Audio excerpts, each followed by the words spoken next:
who has really taken this stride, and it's I think a huge quantum leap for us to move into district hospital arena where we really do not didn't know how to move about, but his team has been a tremendous support.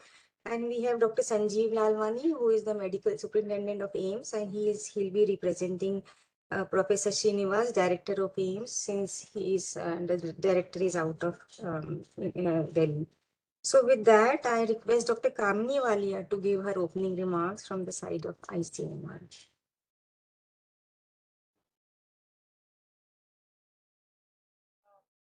Good morning, everyone. Good morning, Dr. Purva, Dan, Dr. Lata, Dr. Srivastav from NHSRC. Are you all able to hear me, Dr. Purva? Can you confirm? Slightly muffled. Can you come nearer the mic, please? My AC makes a lot of noise. So. Is it better now? Slightly better. Can you increase the speaker volume, Dr. Kamini? Is it possible? I will do that. Wait a minute. Or you can come nearer to the mic.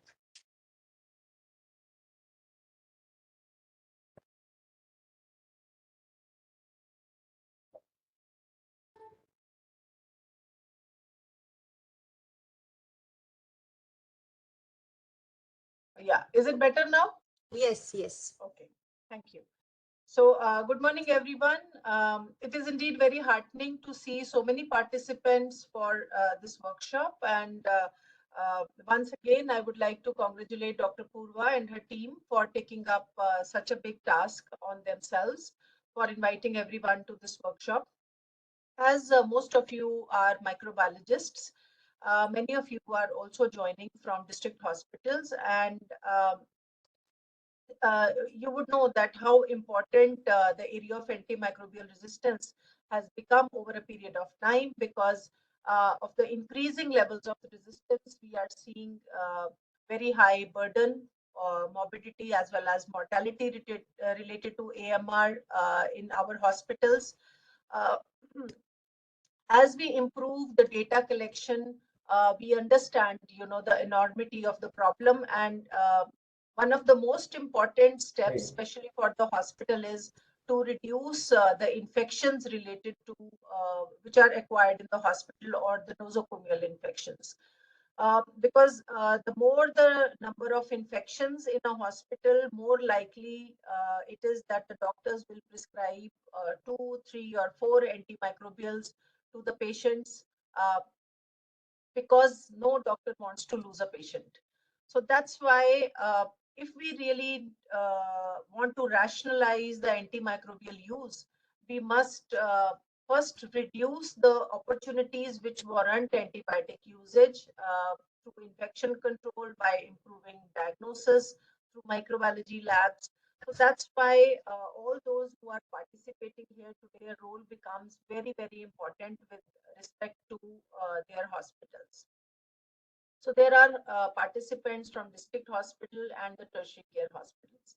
With tertiary care hospitals, ICMR, Dr. Purva, Dr. Lata from NCDC, we all have been working with you regarding improvement of IPCs and also for contributing data towards HAI surveillance. What we see is that there is sometimes a marginal improvement, and then the things go back to the usual. That should not be the case. We really need to have sustained emphasis on improving the infection rates in the hospital, uh, in reducing them, and also monitor the antimicrobial usage as well as the impact on patients, their mortality, and how frequently they acquire these infections. So this is my earnest request to all the hospitals that once you initiate this activity, please keep your leadership on informed about this activity, and also decide what indicators would it be possible for you to capture and showcase them in your infection control committees. We did one survey in few district hospitals, and what we found was that the government hospitals have a good process of recording infections. They have functional infection control committees. So I think that is where there are also better biomedical waste management system. So all these interventions actually help in reducing hospital-acquired infections and improving the infection control in your hospital. So my request to all those who are participating is that please uh, work with your administrators, your directors, or your principals to enable them to invest more into this particular intervention in your hospital, and you are in a good position to do that. What the available evidence and literature says is that for every $1, this data obviously comes from Western countries. No data is this kind of data is available from India. But what we see from the data in Western countries shows that for every single dollar which is invested in infection control, the hospital gains $250. So this they are talking in terms of the number of procedures the hospital undertakes. The patient is not there in the hospital for a long time, so you create space for more patients. But I think the lesson that we draw from here is that this is one intervention which will uh, not only give us good return on investment, but it will also save lives, because we have seen that patients who acquire hospital-acquired infections, especially Klebsiella pneumoniae or Acinetobacter baumannii, they have almost 50% mortality. So, which is an alarming number if we really extrapolated to total number of hospitalizations in a year that we have and the total number of patients who acquire hospital acquired infections, which is a huge number. So I think the group that we have today, it has a lot of responsibility in terms of uh, taking up this challenge of antimicrobial resistance and its containment in their within their own institution. And I really hope that what you learn in this workshop today with Dr. Purva and her team, you will be able to implement at least some of it in your hospitals. Rest, I think Dr. Purva's team will always be available for you to come back to if you have any questions and if you really want any help implementing something in their hospital. So with these few words, I thank Dr. Purva for organizing this. Thanks to NCDC, CDC's team for providing technical and financial support to this particular project. And thanks to NHSRC for nominating your microbiologists for this particular workshop. And we really hope that we are able to continue this collaboration and continue to do this collaborative work for AMR. Thank you. Thank you, Dr. Kamini. And just to add on, NCDC has nominated microbiologists as well as infection control nurses, which is a very, very big boon for this network that we have ICNs attending this workshop today from district hospital levels also. So with that, I now request Dr. Lata Kapoor from NCDC. She requires no introduction. She is the focal point, the nodal person for infection control and AMR from the ministry side. She heads the NCDC's AMR division. She is the director of antimicrobial resistance, and she has been involved with this, and many medical colleges have recently been trained and been included in this network. So Dr. Lata Kapoor, please. Thank you so much, Dr. Purva. So first of all, I would like to really thank Dr. Purva, NHSRC, CDC, ICMR for this wonderful initiative. A lot of work is happening at the tertiary care level, but certainly the patients are first taking care at the district level, and they are much more important in terms of providing safe and quality of care. And of course, it's so important for the healthcare providers who are there. So I would like to quickly share a little bit about importance of infection prevention and control. So I'm sure all of us know that infection prevention and control refers to evidence-based practices and procedures that, when applied consistently in healthcare settings, can prevent or reduce the risk of transmission of microorganisms to healthcare providers, patients, and visitors. So we are talking about here not just the patients, but also the healthcare providers, that is each one of you, and of course the visitors who are accompanying the patients So we agree in our country, healthcare provision is by both the healthcare provider. I'm not audible. I'm just getting a message. I'm not audible. Purva, can you hear me? Yeah, we can hear you. I think there must be some problem at the reception. You're audible. You're audible. Okay. Okay. So we all agree that healthcare provision in India with large load of patients is not just by the healthcare providers, but also the visitors. The one help that sits with the patient is equally is equally an important part of provision of healthcare to the patient, and so it's so important to educate them too for infection prevention and control.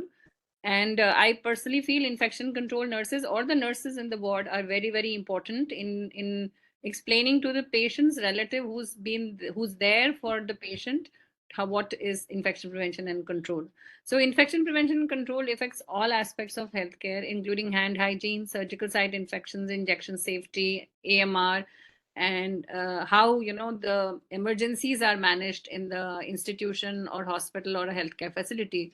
So IPC is universally relevant to every health worker and patient at every healthcare interaction. Programs to support IPC are particularly important in low and middle income countries like ours, where healthcare delivery and medical hygiene standards may be negatively affected by secondary infections. So we all will agree during COVID, we lost a lot of patients, not to COVID per se, but because of secondary healthcare infections that they got in the ICUs.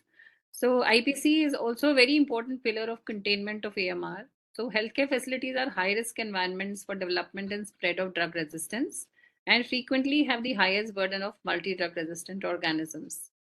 So we all, as Dr. Kamini has pointed out, almost 5 to 15% of hospital patients worldwide suffer from healthcare associated infections, and many of them are actually preventable.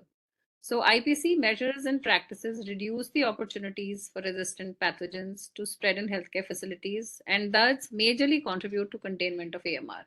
So while we are all doing surveillance, we all know AMR is growing everywhere in the world, particularly in our country, because we have antibiotics available over the counter, and it is so easy for us. And now after COVID, there seems to be a trend on day one of viral infection. Patients have been prescribed or patients are taking antibiotics. So already all that is contributing to a lot of AMR.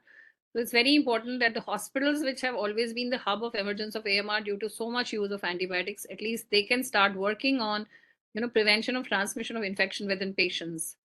And also, we'll agree that with time, ICU beds have increased, and ICUs are the hub where AMR pathogens, are there. So they are more like reservoirs, and that's where patients get AMR very quickly. So therefore, preventing infections is at the core of public health and is also the best way to reduce the use of antimicrobials. And so IPC becomes a very, very important pillar for AMR containment. So, healthcare associated infections, which were previously called nosocomial or hospital infection, occurs in a patient during the process of care in a hospital or other healthcare facility, but was not present or incubating at the time of admission. You will get to know more about it from Dr. Purva during today's training. And HAIs include occupational infections among healthcare providers also. So, HAIs are one of the most common adverse events during healthcare delivery and a major public health issue affecting morbidity, mortality, and quality of life. And I think we don't need any better examples than COVID, when we saw so many patients once they entered ICU, after a few days, they developed secondary infections, and those infections were very difficult to treat. And however, as I said, HAIs are largely preventable through effective infection prevention and control measures.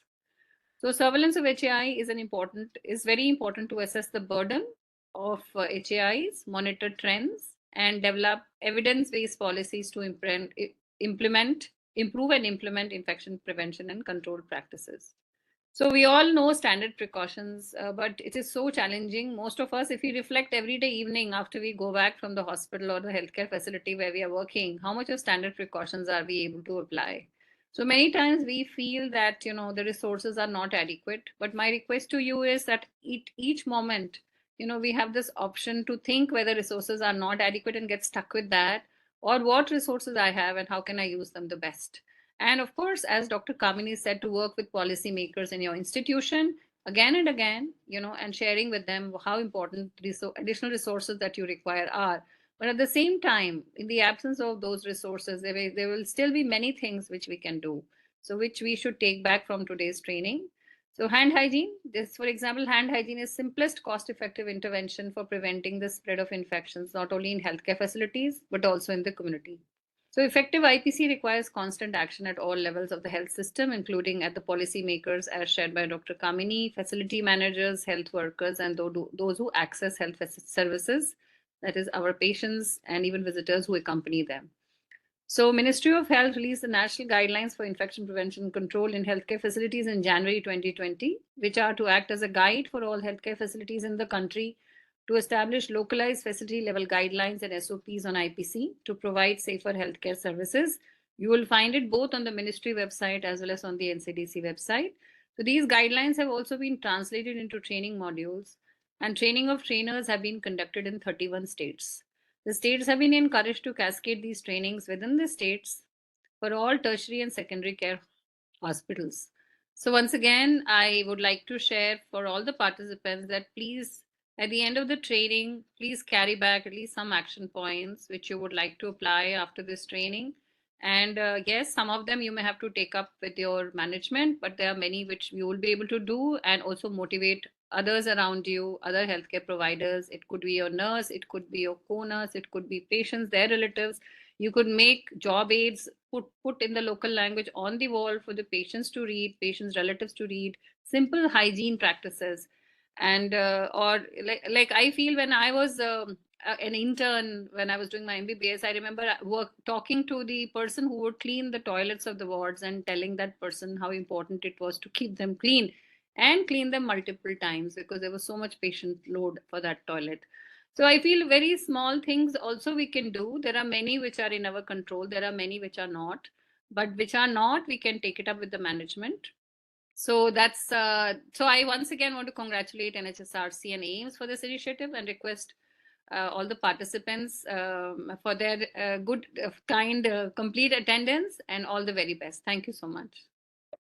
Thank you so much, Dr. Lata. That was very insightful, and you've been working in this space at a level, medical college level, where things are very challenging. And I'm very sure with your perseverance, a lot will be done under your leadership.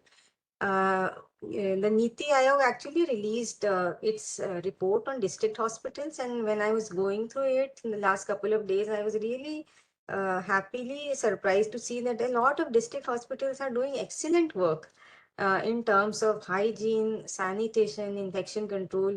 And since a lot of district hospitals are participating, I think you can be the game changers. We started surveillance at AIMS 15 years back with nothing, absolutely nothing.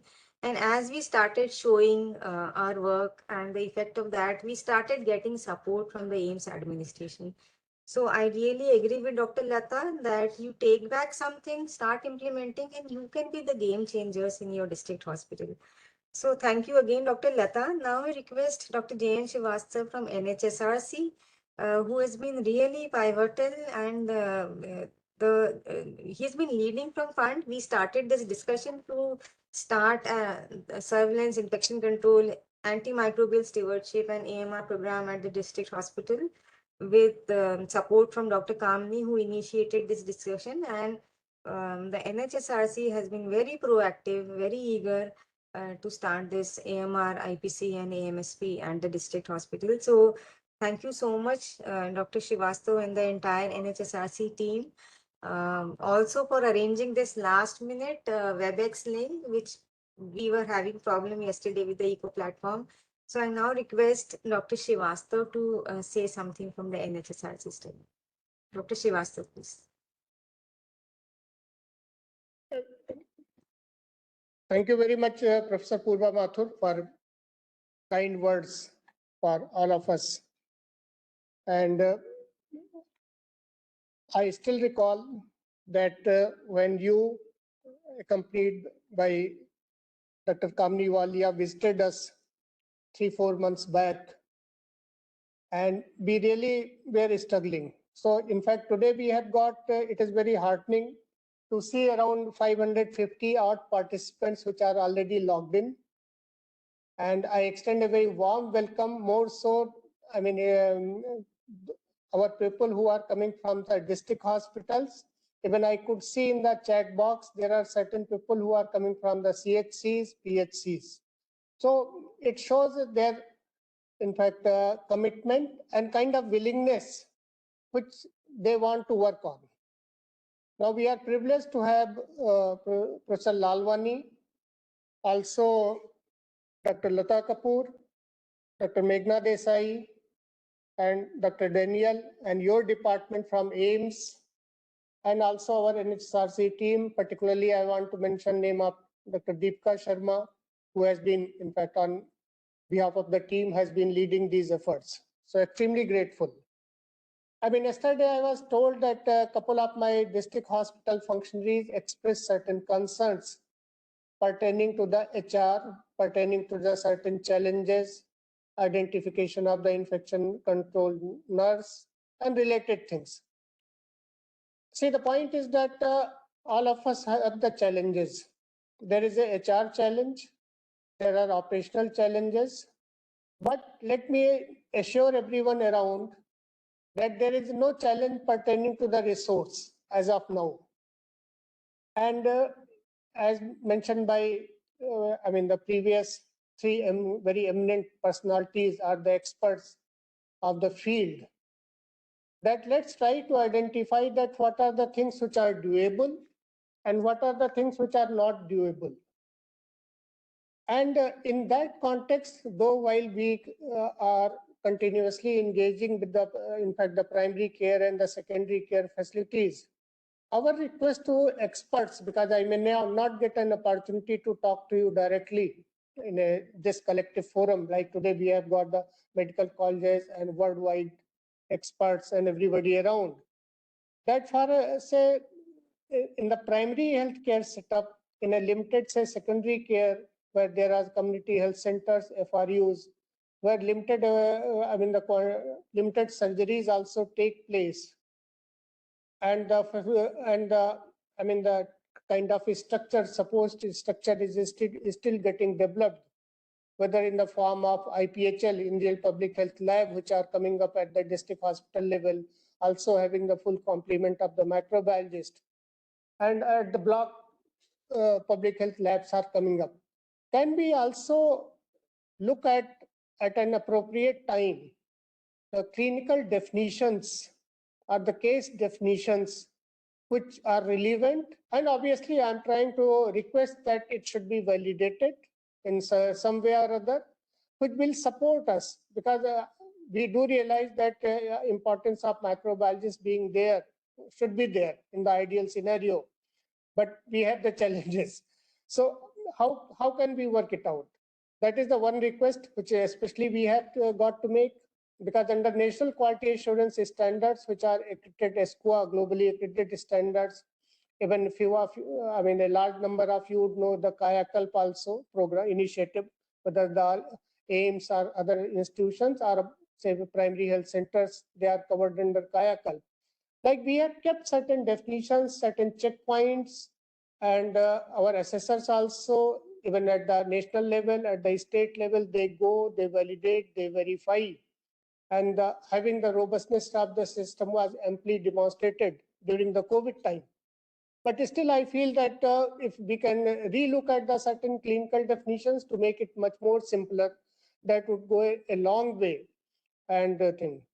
And without, in fact, much ado, but I want to convey to particularly to our district hospital level, to the CHCs, that please develop a linkage with the IPHL, Indian Public Health Labs, which are getting operationalized. In fact, in the state of Chhattisgarh in Raipur, our CDC colleagues are there. Under their technical guidance, it has been put in the place, but let's replicate that model all over the country and develop a good linkage with the medical colleges and with the IPHL lab also. So it becomes a collective effort for all of us to take it forward. And once again, I'm extremely grateful, and we intend, with all earnestness, we want to take forward this our say collective effort of NHSRC on behalf of the state's public health system, also ICMR and AIMS, of course, and CDC, and all the institutions working in this field, so that whatever learnings in the country's context are taken and implemented, so that one side we have some kind of surveillance, getting robustness in the term of reporting of the data coming from the district hospital level facilities, also implementable points whatever emerges. And we would love to take this discussion forward, and perhaps there would be requirement for phasing it out so that the activities could be phased.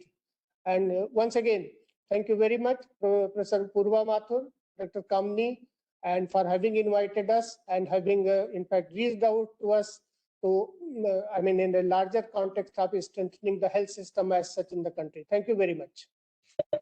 Thank you so much, sir. Your support has been really, really instrumental in bringing. I think we have more than 600 participants now and expecting many more.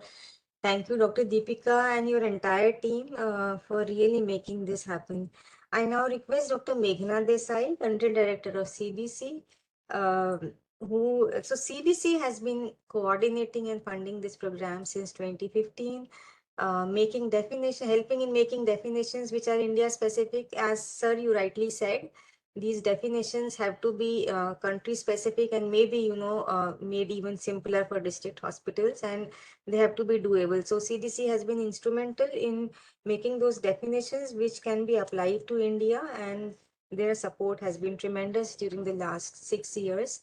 I now request Dr. Meghna Desai, Country Director from CBC, to speak on behalf of CDC. Thank you so much.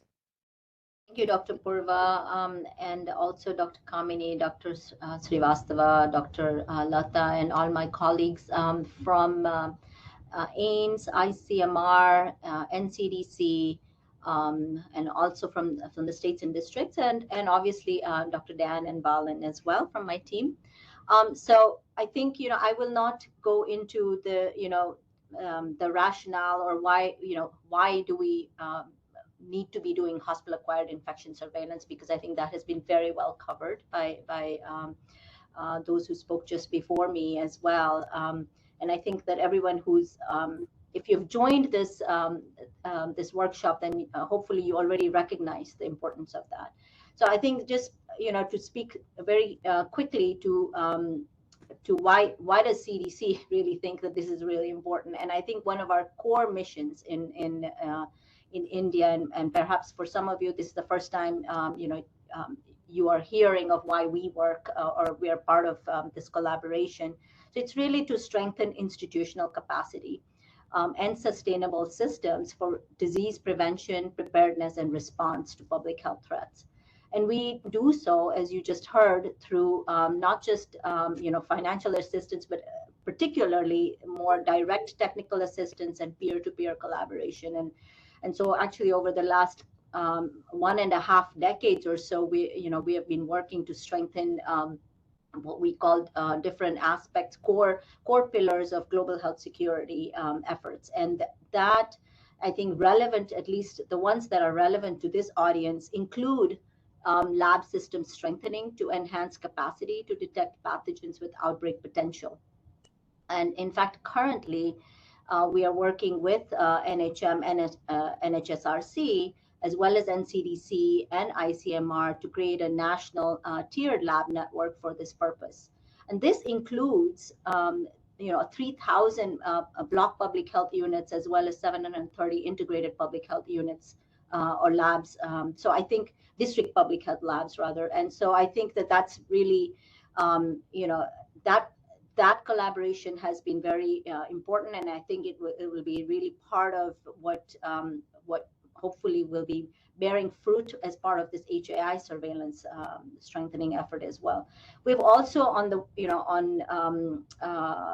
side of strengthening epidemiological capacity development, we aid, basically we're working with some of the same partners on what we call workforce development or field epidemiology training program for frontline epidemiologists, and that's really to enhance prevention, detection, and response to contain outbreaks at their source.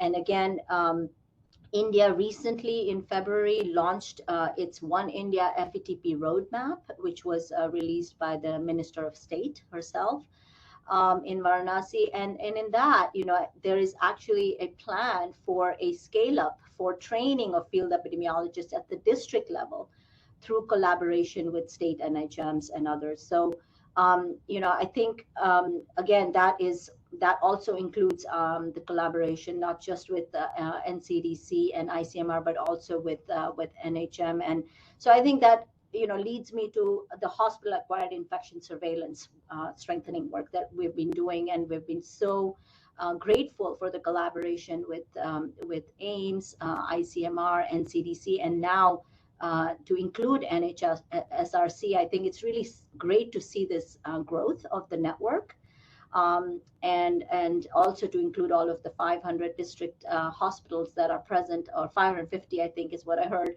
that are present on this call today.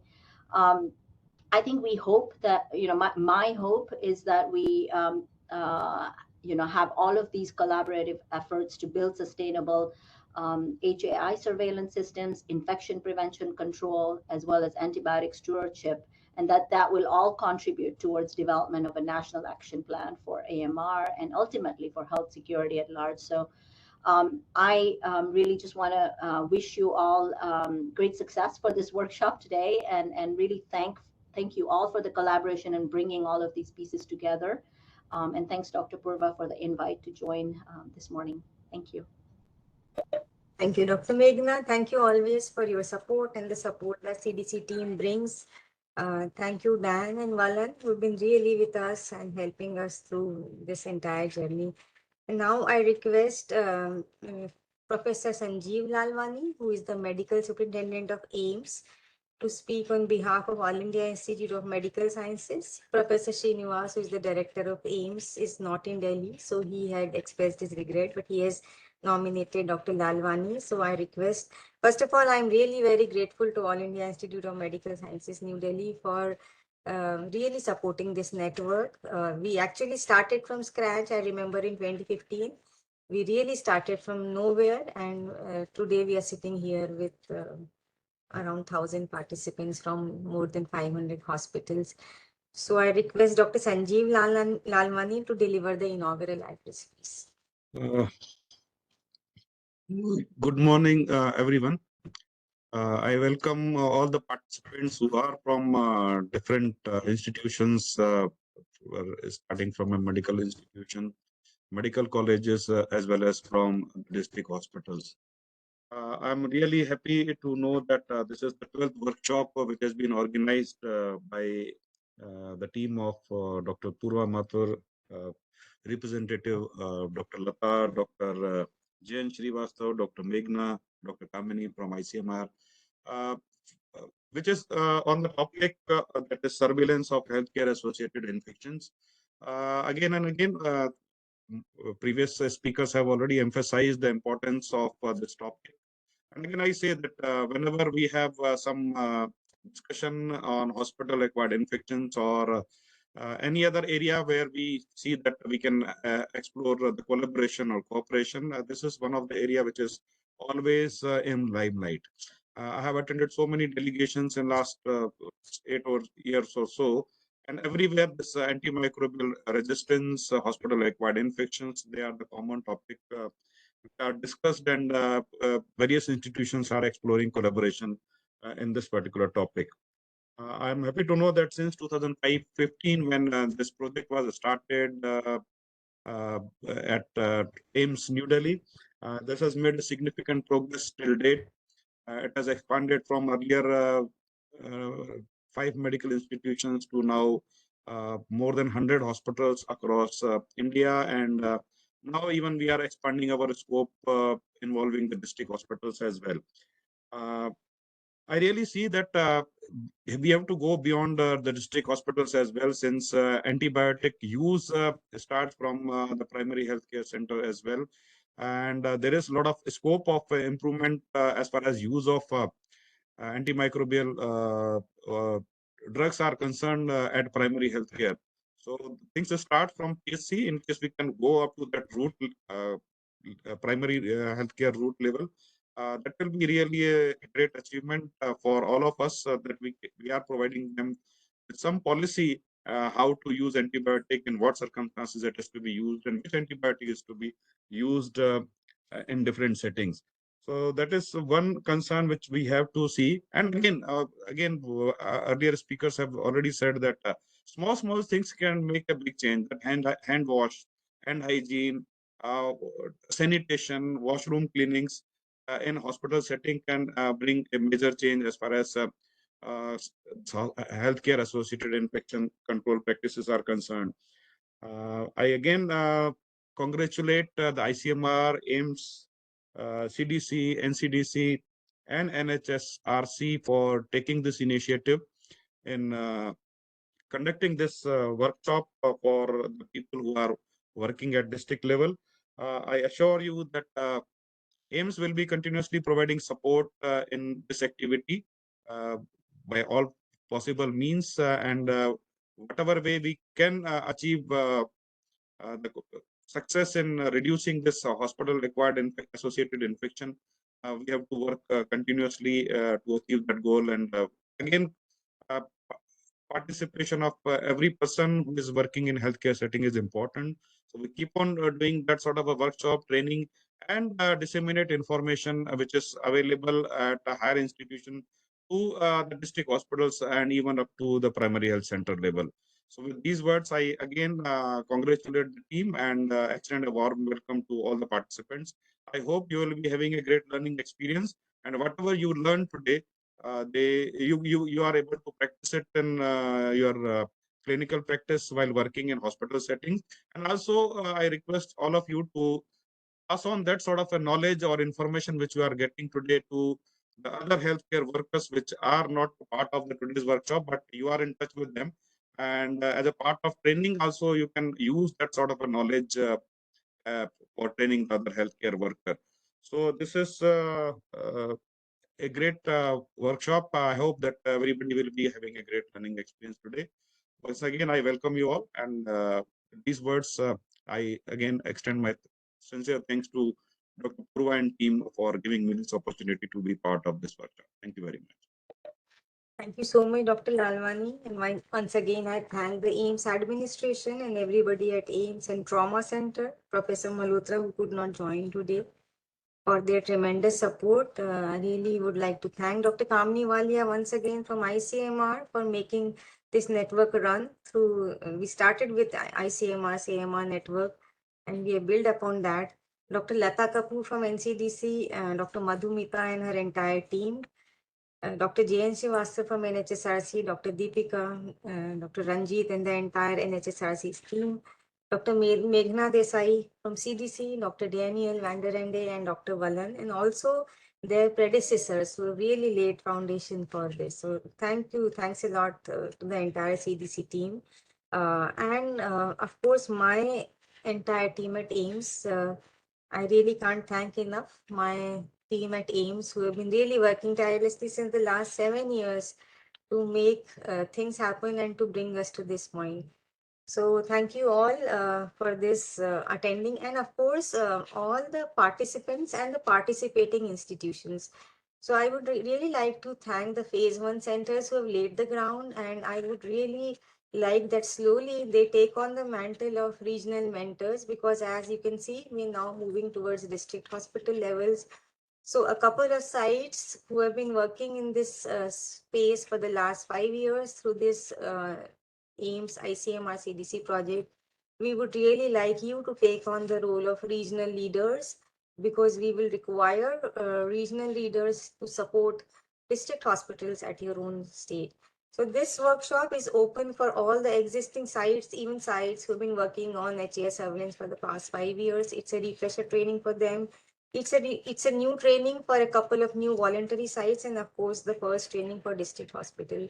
So this will be a good learning opportunity. All the PowerPoints will be provided to you through website or through pen drives or whatever you want through the NHSRC.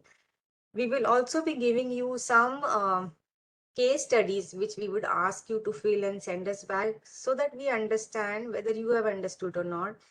So this workshop is very unlike other training workshops where you just attend and get a certificate. What we would want from AIMS and CDC and ICMR and NCDC is that you understand this process, you understand the definition, and you start implementing even if one aspect is there, even if it is just bloodstream infection in one ICU. Start doing something from a very small level and be a game changer. So with that, I think we complete this inaugural session, and we can start with the first module. If that is okay with everyone, we'll start with the training of the first module after just a break of maybe 2 minutes. I'll just need 2 minutes. We'll start the first session in 2 minutes. Thank you so much.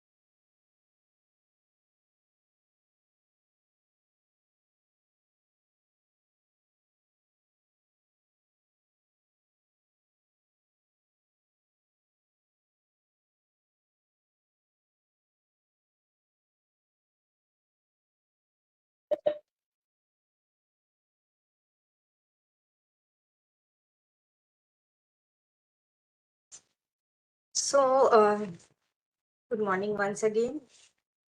Just to give a brief about this workshop, we have been holding these workshops for the last 5 years, and we use the same modules. These modules are training PowerPoints, which have been made out of one of the SOPs which we have made, and this SOP is uploaded on our website. I'll tell you the website address in my first presentation.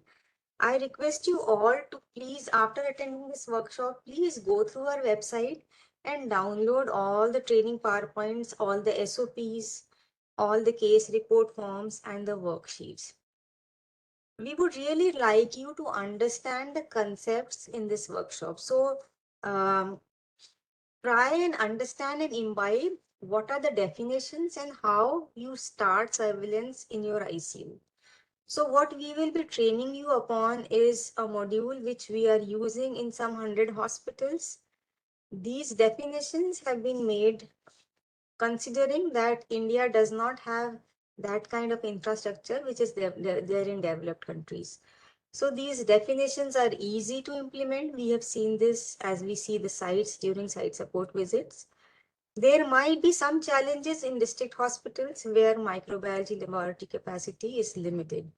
Nevertheless, we would like you to understand the concept. So as and when your microbiology laboratory is strengthened, capacitated to IPHL and other activities that NHSRC and Dr. Meghna were discussing, that in due course, most of these district hospitals would have functional ICUs and functional microbiology lab, and many of the district hospitals would be soon upgraded into medical colleges.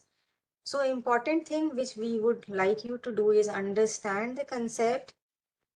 Since these are very intensive definitions, if you have any doubt, you can put it in the chat box. One of my team members will actually, I will give breaks in between to go through the chats, and if there is any specific thing which you do not understand, I will repeat it. I'll try to go as slow as possible, because important thing is for you to understand that. And all these training PowerPoints and modules are available on the website, so you can download that. And also we'll be sending you a recording of the PowerPoints. At the end of the session, we'll also give you some case scenarios along with some blank case report forms. We would like you to go through those case scenarios and use those case scenarios to fill the case report forms as you deem fit. And we would like you to send them through email. Once we receive those filled case report forms, we will be giving you a certificate of participation, because this is not a standard kind of training workshop where we do a pre and post test. because everything that we'll be teaching is going to be new for you. So we are only going to give you 5 post-test case scenarios, and we would like you to fill those case report form so that we understand whether you have understood the protocol and the workflow or not. And once we receive it, you can send it through the NHSRC, route it through them or mail it to us directly, and then you will be all be given a participating certificate. For those sites which are already a part of the AIMS ICMR CDC network for the last 5 years, as I said, this is going to be a refresher training. We have been training and training for the last 5 years, and we would identify a few regional trainers now, because as you see, we are moving into district hospital sphere where we would really require regional mentors to handhold a couple of district hospitals. There were some apprehension yesterday about manpower and how can you do things. As I said, 15 years back, we started this at AIMS with absolutely nothing. And it took us time and it took us so many results to show that surveillance and infection prevention and control are very linked to each other, and they really bring benefits to the patients. So as I said, you all can be game changers. We really want you to start small, identify one area or one ICU, identify one healthcare associated infection. You can select bloodstream infection or urinary tract infection and start building upon that. So if you start today, I think you can bring a change 5 years down the line. So why is healthcare associated infection important? We know that today globally, healthcare associated infections have huge magnitude, especially in patients who are admitted in the ICUs. They are accounting for a large chunk of avoidable morbidity and mortality. They increase the length of stay, they increase the cost of treatment, and they increase the antimicrobial resistance burden. So when a patient gets infected with an MDR pathogen, it makes it even more difficult to treat, because then the patient is treated with broad spectrum antimicrobials, which further augment the problem of antimicrobial resistance. Why is surveillance important? So back in 1970s, in US there was a very seminal study which is known as the SENIC study, in which they found that if you do surveillance, just HAI surveillance properly, you can reduce as much as 70% of healthcare associated infection just by doing HAI surveillance. And why is that? Because once you do surveillance, you know the rates of HAI, you tell your clinicians and stakeholders that these are the rates, and because you are telling the rates and you are having those discussions, there is a natural cycle or effort towards preventing or reducing those infections. So HAI surveillance is extremely important, and it actually helps us in prioritizing preventive measures. So you know where to focus your preventive actions. So most developed nations have national systems for HAI surveillance. There are vertical programs. You must have heard about NHSN and similar systems in many developed Western countries where they have national systems for HAI surveillance. And reporting HAI rates is mandatory in these countries. Hospital acquired infections are also taken as quality indicator, because any patient who is coming to the hospital and he acquires a healthcare associated infection, it's an adverse event, right? And we are all responsible that a patient who came for a disease not related to infection gets an infection in the ICU. So it becomes a quality indicator, it's an outcome indicator. It's an adverse event which that patient acquires, and that's why reporting this is very important.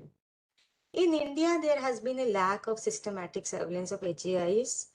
So way back in 2015, when we started this work, there was no vertical network where HAI surveillance was done using a standard definition. So with a population of more than 1.3 billion people, that is more than 17% of global population, and very high rates of MDR organism, our country carries a major responsibility to control the spread of AMR. And that AMR starts from primary health center level. So every one of the healthcare system is responsible for generating antimicrobial bugs. in our country. So what is this network that we are talking about? And I emphasize on the word network because many of us may be doing HAI surveillance in silos in our hospitals, in one ICU or two ICU. What we are talking today here is a network level approach. So the network that we are working on is being technically coordinated by AIMS, New Delhi, ICMR, and CDC. Through NCDC, we have a couple of medical colleges, more than 40 medical colleges, which are going to be scaled up. So NCDC is a part of this network, supports this network through training at state levels. In this workshop, we are having district hospitals through NHSRC and a couple of hospitals, which are private hospitals or nursing homes, which are participating on voluntary basis. So it's a huge network now where every hospital who is part of this network is using the same definition and protocol, and that is the beauty of this network. So all aims, so we know that there are some 23 to 27 new All India Institute of Medical Sciences coming up, and we are including all the aims in our network. Slowly, we are including state level medical colleges through NCDC, many private hospitals and nursing homes, and now district hospitals through NHSRC. As I've been mentioning since morning, we started in 2015 with just 5 sites, which were tertiary care hospitals, slowly scaling it up to 13 sites and 20 sites. And now we have almost 100 sites, which are using the same definition and protocol and using our database. So we have a good database, a good data to, go back upon and understand where a particular hospital stands in reference to what is happening at the network level. So just to give a glimpse of what we have been doing in the last 5 years, this is the data of bloodstream infection from May 2017 to November 2022. So in our database, we have a data of 21,64,738 patient days. A total of 13,832 episodes of bloodstream infections have been reported during this time, of which 47% have been due to central line, And you understand that a central line associated bloodstream infection is a preventable infection. So almost half of the bloodstream infections in our network, you can understand, are preventable. So if you can understand that how much this network means for us, that half of the bloodstream infection that patients encounter in ICUs are due to central lines, which are all preventable if we practice the central line associated BSI preventive practices.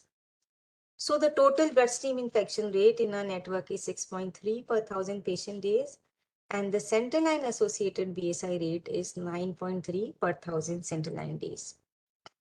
Coming to urinary tract infections, we have 21,64,738 patient days, more than 12 lakh urinary catheter days, and of these, imagine now more than 92% of them are catheter associated. And we know that catheter associated UTIs are again preventable. So here we are talking about a huge burden of infections which are preventable. So you can imagine what is the onus on us, that out of these 4,000 cases of urinary tract infections which were reported in our database, most of them are preventable cases of urinary tract infections. And that is why it's very important that we start surveillance for healthcare associated infection. We've also published the initial 18 months data in a couple of journals. So this was the Lancet Global Health, in which we published the first 18 months of data. This is the letter from the health secretary to all the states, in which it is clearly mentioned that all medical colleges and all health facilities are to take up surveillance for healthcare associated infections like VAP, BSIs, and UTIs and surgical site infection based on the AIMS HEI network, and the website is also given. So it is the mandate from the ministry also that slowly all state level medical colleges and healthcare facilities are to start HEI surveillance and to use AIMS HEI protocol. If you see the website of National Centers for Disease Control, NCDC, they have the National Action Plan phase 2, and in that also it is mentioned that for HEI surveillance, the AIMS network is to be used. So anyone who is interested, they contact us and we give training and include them in our network.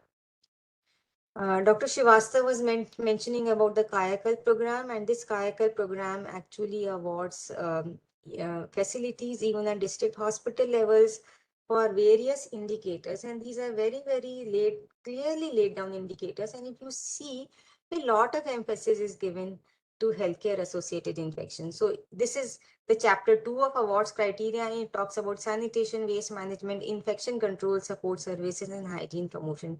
So even at district hospital level, the ministry and the government expects that the hospitals or the district hospitals have these basic minimum criteria. For hospitals who are going for NABH accreditation, this is the 5th edition, you understand that the chapter 5 and 6 talk only about hospital infection control and quality improvement.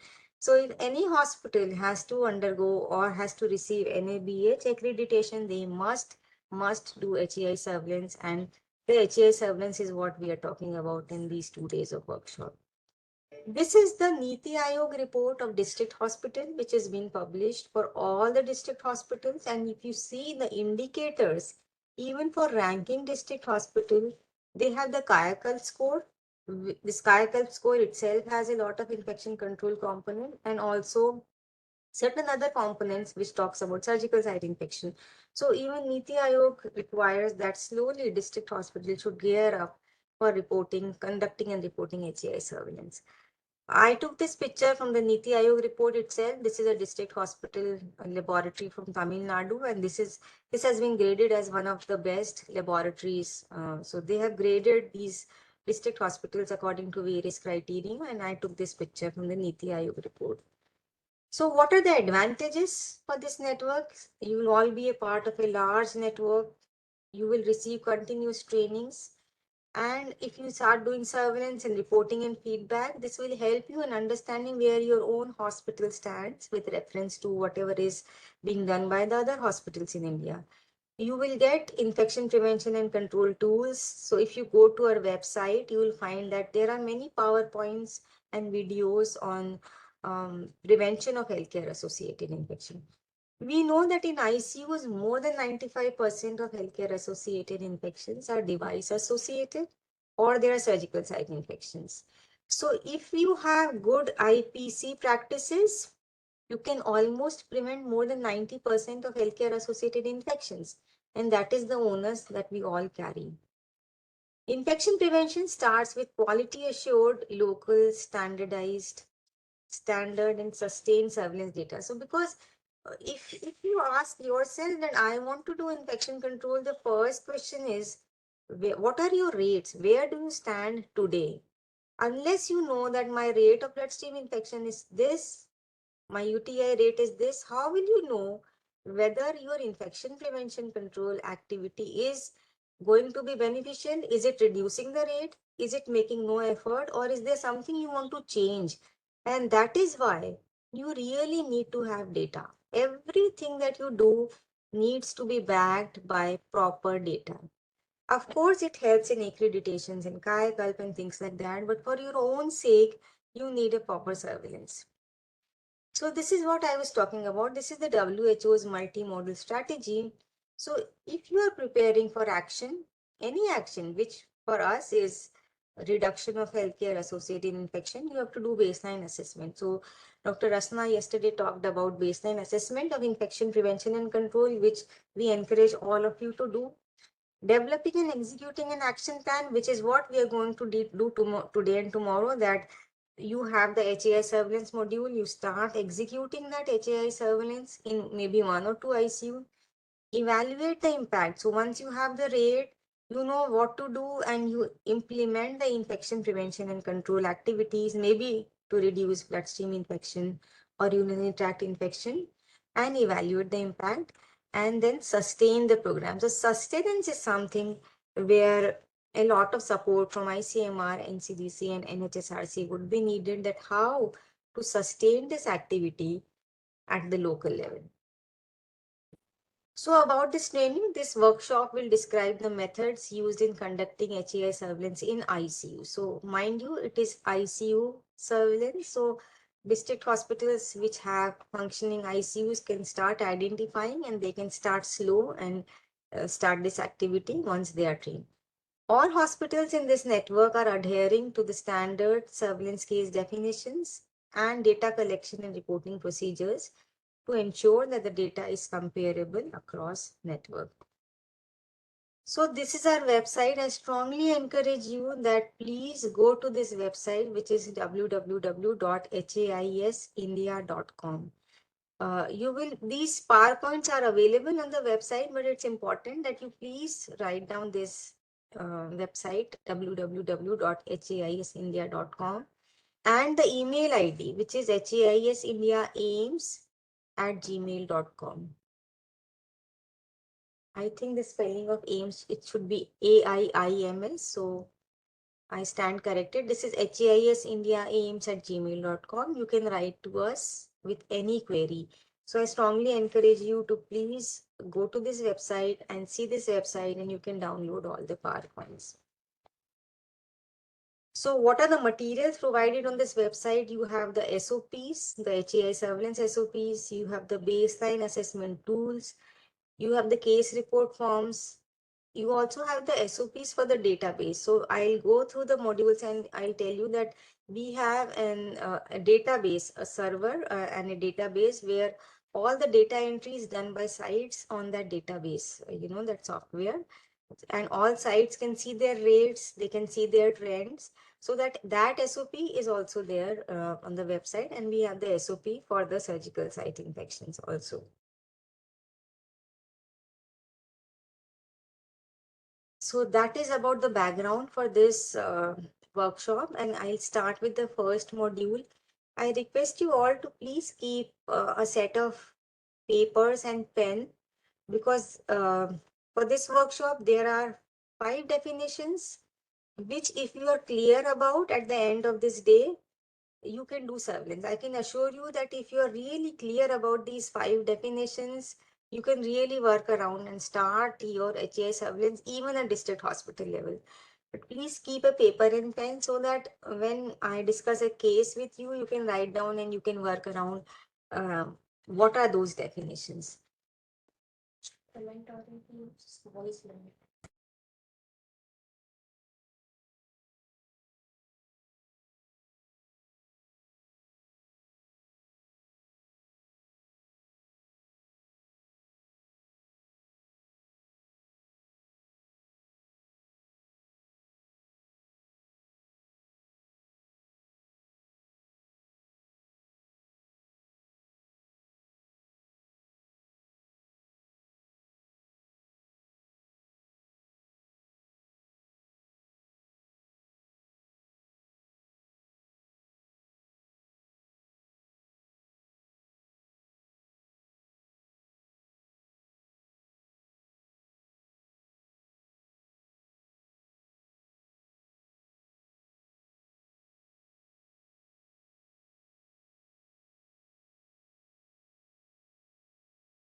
So we have 3 sessions today. One is the basic module for surveillance of healthcare associated infections. The second will be the bloodstream infection module, and the third will be the urinary tract infection module. If you have any query, you can put it in the chat box. Dr. Rasna will tell me the queries and I can repeat that. But the important thing is that try to understand the definition and procedures.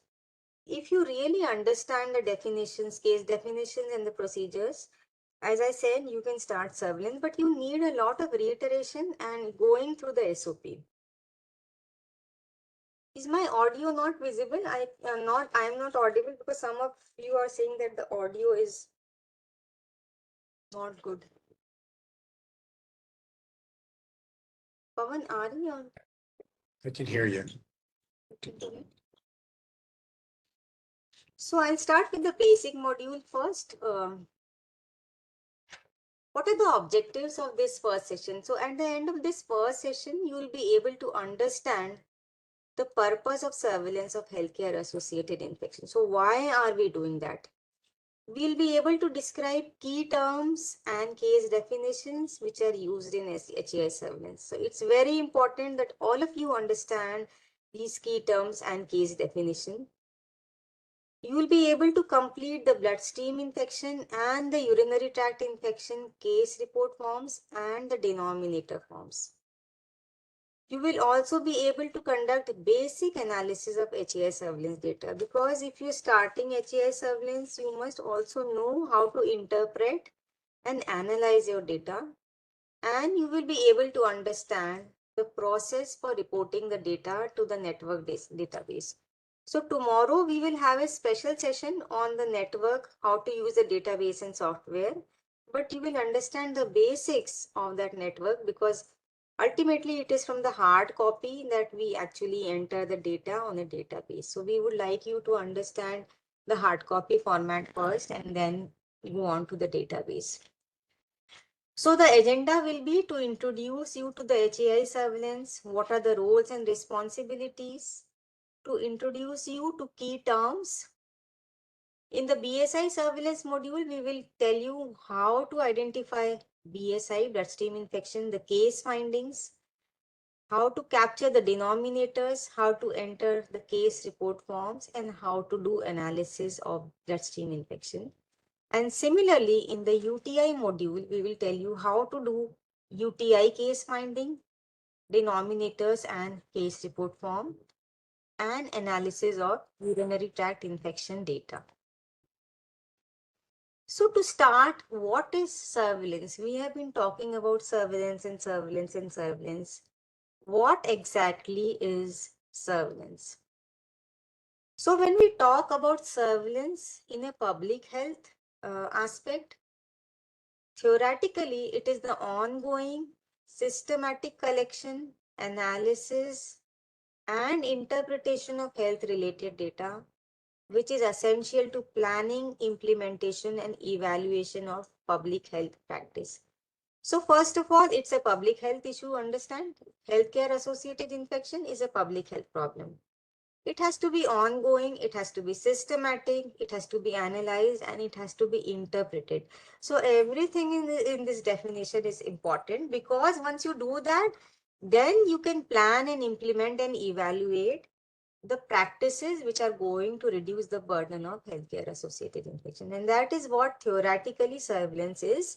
But practically how we do that, we'll go through that in the modules. So if we apply this public health module to hospitals, how do you do that? You start with performing surveillance for identifying healthcare associated infections like BSI and UTI. Then you analyze the surveillance data to identify potential problems. So, for example, I have a high rate of bloodstream infection in my gastroenterology ICU or medical ICU. So, I have identified a problem. Then you use the epidemiological investigation techniques for these endemic and epidemic HAIs.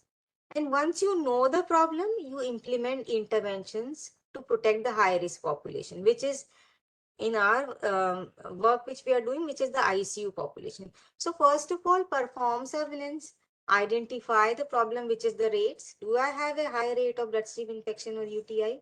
And then implement a preventive protocol or a preventive bundle or a preventive activity, and see how that activity has reduced the rates of HAIs in your hospital.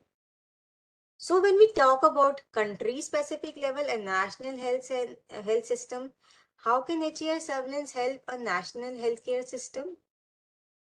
When we do systematic collection of data on HAIs and also disseminate the rates and the observation to stakeholders. Stakeholders can be your dean of hospital, it can be medical superintendent, it can be the in charge of district hospitals. How does it help? It helps you to estimate the cases, how many deaths are occurring, what is the cost which is incurred on a health system. It helps you to detect outbreaks and emerging diseases. And there must be somebody who detected SARS-CoV-2, SARS-CoV-1, somebody who must have detected Ebola outbreak. So once you have a system for surveillance, you can detect emerging diseases and outbreaks, and even clusters like a Klebsiella pneumonia outbreak. So when we started surveillance way back in 2015, in 2016, we identified a cluster of Klebsiella pneumoniae, which was highly resistant to colistin, and we published this work. So it was only because we were doing HAI surveillance that we could identify that, okay, in one of my ICU, I am having an outbreak of Klebsiella pneumoniae, which is highly resistant. Unless you have the data, you will never get to know that you are having an outbreak or a local cluster. And then finally, it helps to monitor the quality of infection prevention and control activities. So surveillance should be always a circular process. It's not that I'm just collecting data and submitting it because somebody has told me and that is my job and I forget about it. Unless I use my surveillance data to plan a preventive action plan, and implement that preventive action plan, I'm actually wasting my time, So it has to be circular. You have to conduct surveillance, gather data, use that data to develop a preventive program and see how that program is getting affected. So implement surveillance. We are already in at that stage. The definitions have been made, the protocols have been made. Once you start collecting the data, you give the data to the stakeholders, which will be the ICU in charges or your administrative heads. Based on that data, decide what is to be done to prevent and reduce the rate. And once you have implemented a protocol, evaluate the impact of that program. Understand? So it has to be circular, it has to be ongoing, and it has to be revised. So once you know that this is able to reduce 50% of my infection, maybe you need to add on some other protocol which will further reduce 10% more, So it has to be an ongoing effort. So as an example, at a network level, you implement HAI surveillance in network hospital. This data is reported, this is compiled, and this is reported at the network level. And you also report the rates to your all the stakeholders. Supposing you identify that in my ICU, I have a very high rate of central line associated bloodstream infection. You devise a preventive activity and then implement it in that ICU, and you see how that activity has reduced your central line associated bloodstream infection rate. And that is how you will find that, okay, I have done this activity and I have reduced the infection. Otherwise, you are only shooting in the dark. Supposing you say that I have implemented a hand hygiene bundle and my hand hygiene compliance has risen from 60% to 90%. Fine, very good. But the question is, how has it impacted your rates? Has it reduced your bloodstream infection rate or your surgical site infection rate or your urinary catheter rate? So unless you know the rates of your healthcare associated infections, you can never really say that I have a very good IPC program. And all of us have the tendency to say that my hospital has a very good biomedical waste facility. My hospitals have ICN. I'm doing very good. We have a good IPC program. You can only say that that's very good. You have systems in place. But for those systems to be effective and to really say that these are working, you have to really generate rates for healthcare associated infections. So we talk about network approach. Building networks of healthcare facilities that perform surveillance can be a very powerful tool, because then at the level of India, we can have a better estimate of burden of HAIs, development of network level benchmarks, because you know that benchmarks are important in certain sense that we in India would know that what is, as I showed you in my first presentation, right now we know that our bloodstream infection rate in whatever number of facilities we have is around 6 per 1,000 patient days. So that's a kind of benchmark that we can use, that for India, using this protocol, this is the benchmark rate of bloodstream infection. It helps in, it enables us to evaluate interventions across facilities. So supposing I have a preventive intervention and a couple of hospitals in our network use the same intervention, we actually, it's like learning together, okay? An intervention which is implemented across 15 district hospitals, you will be in a better place to say that, okay, this intervention works, this helps in reduction of healthcare associated infection. And in establishing of a cadre of committed and motivated facilities to act as change agents. It's very important uh, that all of you who are attending today must really think that you are the game changers. You are the change agents in your districts, in your hospitals, because unless you do it, nobody else will come to do that. But there are challenges when we talk about network level approaches, that it is difficult to ensure constant practices as the network grows. And we have seen that we started with 5 hospitals and we're scaling up and scaling up. And as we grow, it becomes difficult to ensure that the same protocol is being used. And that's why we keep doing these trainings, because we want that all of you should continue using the same definition and protocols. So we need constant training and mentorship, because there is staff turnover and the new staff need to be continuously trained. And that is why we really look forward to have regional trainers now. And then, as some of you mentioned yesterday, there are resource limitations, which we're always trying to, bridge that gap, either through ICMR, NCDC, NHSRC, or through our own network. This resource limitation is something which you can bridge through your own conversation with your local health administrations. Once you start showing that this is something which can be a game changer. So when we talk about HAI surveillance, we have made resource appropriate protocols, as I mentioned, that the training modules and the definitions are appropriate for India. They are not exactly what is being done in US in the NHSN network, and we provide ongoing training and support. There is a highly diverse group of motivated facilities, which includes public sector and private sector and specialty hospitals, community hospitals, geographically located in almost all states. All these hospitals have a good baseline capacity of microbiology and a system for data entry, analysis, and feedback. So what are the ground rules if you have to do HAI surveillance? The very important is know the protocol. If you know the protocol and the case definitions and reporting rules, you are never going to falter. So again and again, I'm saying this is the 12th workshop, and I still find that uh, people have problems. They kind of modify the definitions, and but that is something which really affects the national level data. Okay, if we are using the same protocol day in and day out, we will never falter. Consistently apply the case definitions. Okay, so it's like, keep your mind aside, just focus on the SOP. Report the events that are meeting the criteria and exclude those that do not meet the criteria. It's very simple.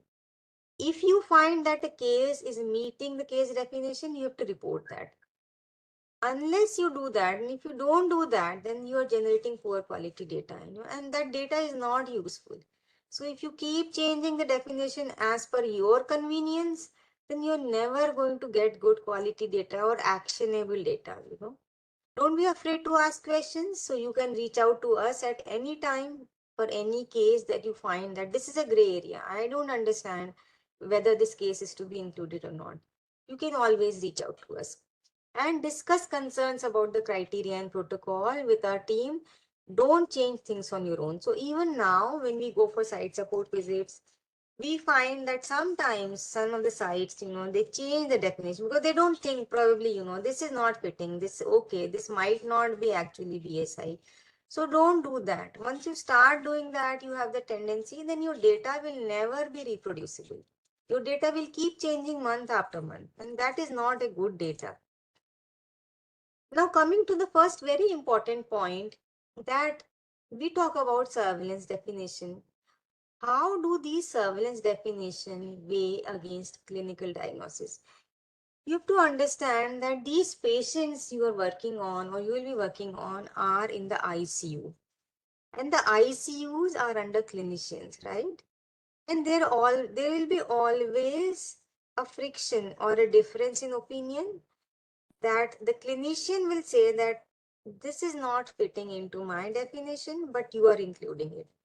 Or he or she may say that this is fitting into my definition, but you are still not including that. So this is going to be a constant conversation that you will have with your ICU teams, but there are ways out, and the way out, the only thing that you have to understand is that surveillance is being done with a very different purpose in mind. Surveillance is not for individual patients. Surveillance is not for saying that this XYZ has this infection. Surveillance is for understanding trends in a population. Okay, so surveillance case definition are used to identify population trends. It is about, say, about one district hospital in Madhya Pradesh in the month of January had a rate of BSI of 8. The next month they had a rate of 5, probably because they did something, and then it reached to 2. So here we are not really bothered about what is happening to one patient, two patient. It's about how your rates are varying quarterly or yearly or 6 monthly. So when we talk about surveillance, our focus is really not on one patient. At the end of the month, the balance out is that one case here or there will not really affect your rate. And that is what you must understand, that it's not really going to be something which is going to be catastrophic. That if you include one case which your clinician is not agreeing upon, it will really matter so much. The clinician may still and will still treat the patient if he or she feels that this patient fits into the definition.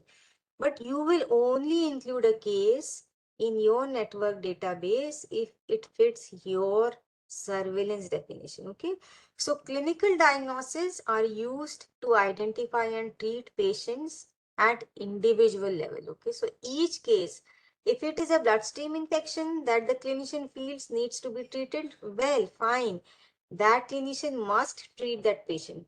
But if it is not fitting your definition, you will not include that patient in the database. And that is the difference between surveillance and clinical diagnosis. Okay. And you have to be really convinced at your heart that I am doing surveillance because I am finding trends in a particular population. I am not interfering in clinical diagnosis or clinical treatment. So consider this scenario. A patient was admitted to the ICU on 15th June after suffering a stroke. A central line was placed on 17th June. The patient develops a mild fever on 22nd June and blood specimens are collected on 22nd June. One of the two blood specimens grows Staph aureus. The patient had no evidence of infection at other body sites and is afebrile after 22nd June. He was discharged from the ICU on 10th July. Now we'll come to the BSI module, but just to give a heads up, this episode meets the BSI surveillance case definition and it is classified as a central line associated BSI. So let's not jump the line. We'll go to it when we talk about bloodstream infection, but I'm just saying that this fits into the definition of BSIs and CLABSIs. Now you discuss this case with an infectious disease doctor. The doctor states that the patient did not have a true infection because one of the two samples grew Staph aureus. Patient had no evidence of infection and he was afebrile after 22nd June. And he says that this BSI should not be reported. Do you agree? I'll give you 10 seconds to put your inputs into the chat.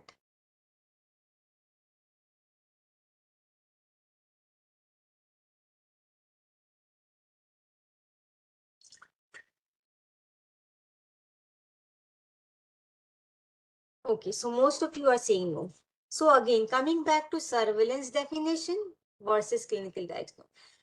So despite the doctor's comment, the case should be reported since it meets the BSI case definition. So even if your clinicians say that this does not meet the definition, patient is hale and hearty, you will not agree with the clinician. You will report this case in your database. You will fill a case report form because it is fitting into your surveillance definition. And you will not budge because if you start doing that, as I said, your monthly data will become wrong. So you keep doing what you're doing every month. And that is why in surveillance definition, we said consistently apply the same definition. Understand? So clinical judgment should not be used to overrule the reporting of cases that meet the surveillance case definition. So how do we make a surveillance definition? It's not easy to make a definition that will suit all the clinician, that will also suit us, because we have to catch as many cases as possible, right? So there has to be a balance in creating a definition. So we try to identify as many true events as possible, but we also have to ensure that surveillance does not become too labor intensive, right? So if we really focus on identifying everything, then we'll put so much effort, So we have to create a balance between not being too labor intensive, but at the same time being sensitive enough to identify most of the true events, okay? So it needs to ensure that all surveillance sites implement the same protocol. And I'm again and again emphasizing that this network will only be successful if each of the participating hospital is using the same protocol. At the same time, we agree that no surveillance definition is perfect, right? There might be some clinical infections which may not be reported because of certain criteria in a definition. For example, when I come to the UTI module, the definition is such that you have to have some sign or symptom, right? And there are some patients who cannot vocalize symptoms, like ventilated patients. So you may miss out on some of those UTIs, although the clinicians may feel that it is urinary tract infection because the urine culture has grown something in significant counts. But because of our definition, we will not include it. On the other hand, some events may not be true infection, but because they meet your case definition, you have to include them. For example, 1 out of 4 blood culture bottles, which is positive for Staph aureus, like I discussed. So what are the background expectations? The objectives are to determine the burden and outcomes of healthcare associated infections using standardized metrics, identify the most frequent pathogens causing HAIs and their antibiotic sensitivities, provide a platform for measuring impact of prevention strategies on HAI rates and patient outcomes, and identify potential risk factors associated with HAI so that you can target intervention. So all the focus is not just data. The focus is to have preventive strategies, and that is actionable data.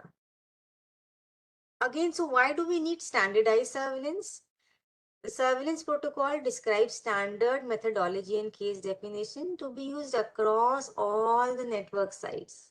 I'm using network again and again, and that is why I'm using standardized again and again. That this protocol and definition is to be used across all sites uniformly every month, every year, And the benefit of using a standard protocol is that we can combine the data across hospitals to calculate the overall rates. As I mentioned in my PowerPoint, we have a huge network and a huge database.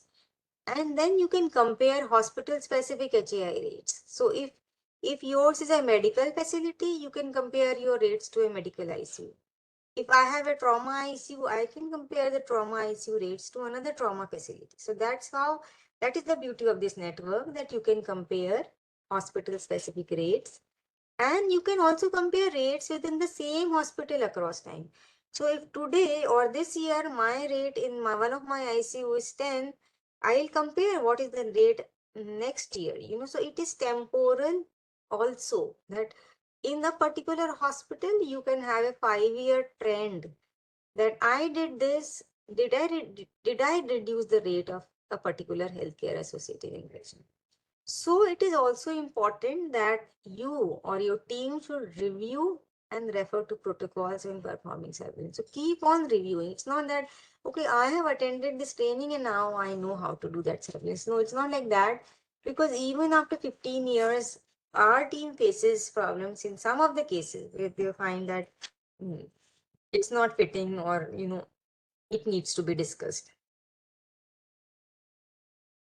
So how is surveillance going to be successful in your hospital? What you need if you have to really start surveillance, and that is administrative support, which is very, very important. And I always say that at AIMS, I've been really very lucky that AIMS administrative has been always very supportive for implementation of the surveillance, and that's what you all need. And that's why Dr. Kamni and Dr. Lata said that you really need to have those discussions with your administrative in charges to support this activity. You need to have infection control personnel and other dedicated staff members with sufficient time and resources, and that is what we are going to be in discussion with NHSRC, that identify district hospitals who have ICNs, who have the resources to start this at a small scale. Then you need to have access to microbiology laboratory with capacity to perform cultures and data reporting capability, that is an internet connected computer, so that you can access the server and enter your data into the database. Where do we do this surveillance? So this protocol describes surveillance which will occur in only ICUs. Okay, so this is an ICU specific protocol, which may be an adult ICU, it can be pediatric ICU, it can be neonatal ICU.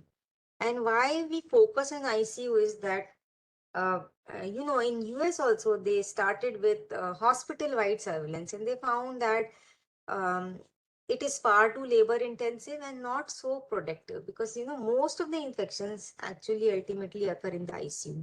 So in ICU you have a well-defined population at risk, at higher risk. You may not have that many patients in private wards or general wards at high risk of HAIs. Why? Because they might not be on so much of devices like ventilators or urinary catheters or central line. So there is a high level of device usage in ICU, and that is why the opportunities for prevention is also high. You can do something in ICU to reduce the rates of central line associated bloodstream infection. In a ward where there is no usage of central lines, what will you do doing surveillance? So case finding is straightforward. You have a high risk population, you have relatively high staffing levels, and you have high device utilization. And as I keep on repeating that you doing surveillance is actually labor intensive. So it's always better to start small. So district hospitals who really want to start HAI surveillance using this module can start with just one ICU.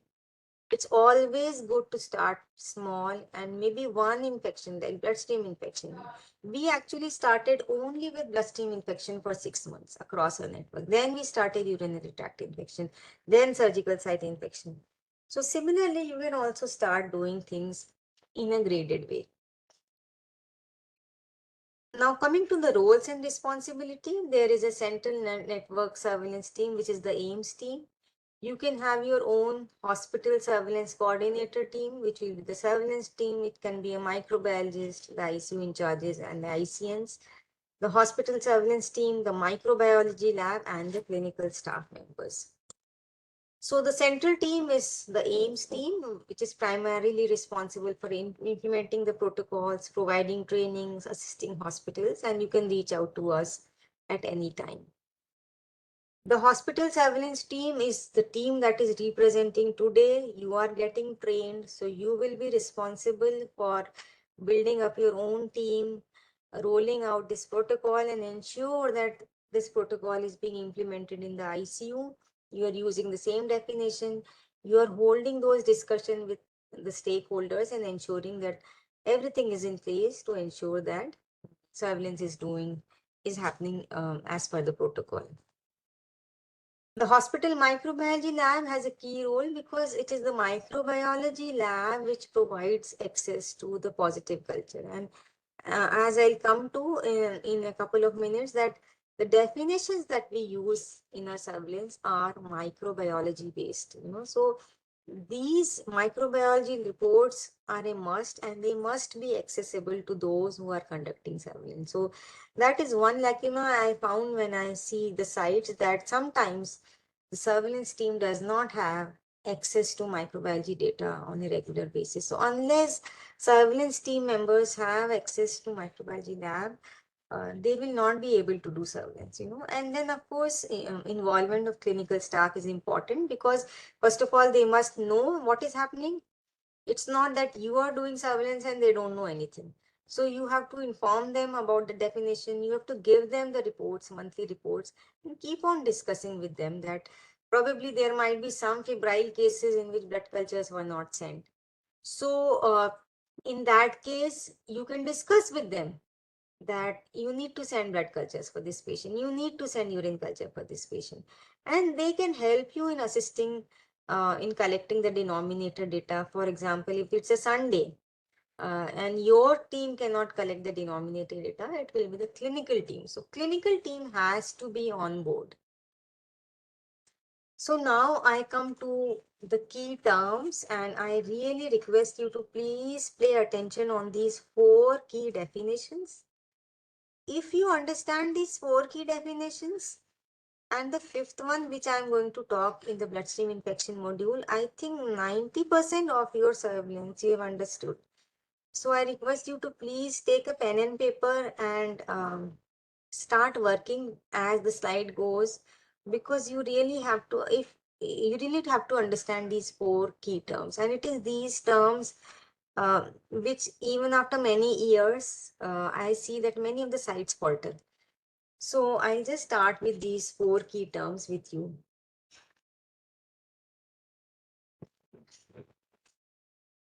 Now, you have patients in the ICU, so you are doing surveillance in the ICU. Important thing is that how do you say that a particular case is a case of healthcare associated infection or an event or an episode, okay? So you consider this patient. This patient was admitted to your hospital on 15 September and sent to the ICU. He developed fever on 18th September. Blood cultures were collected on 19 September in which no growth was obtained. Okay. The patient again had fever on 20th September and hypotension on 21st September.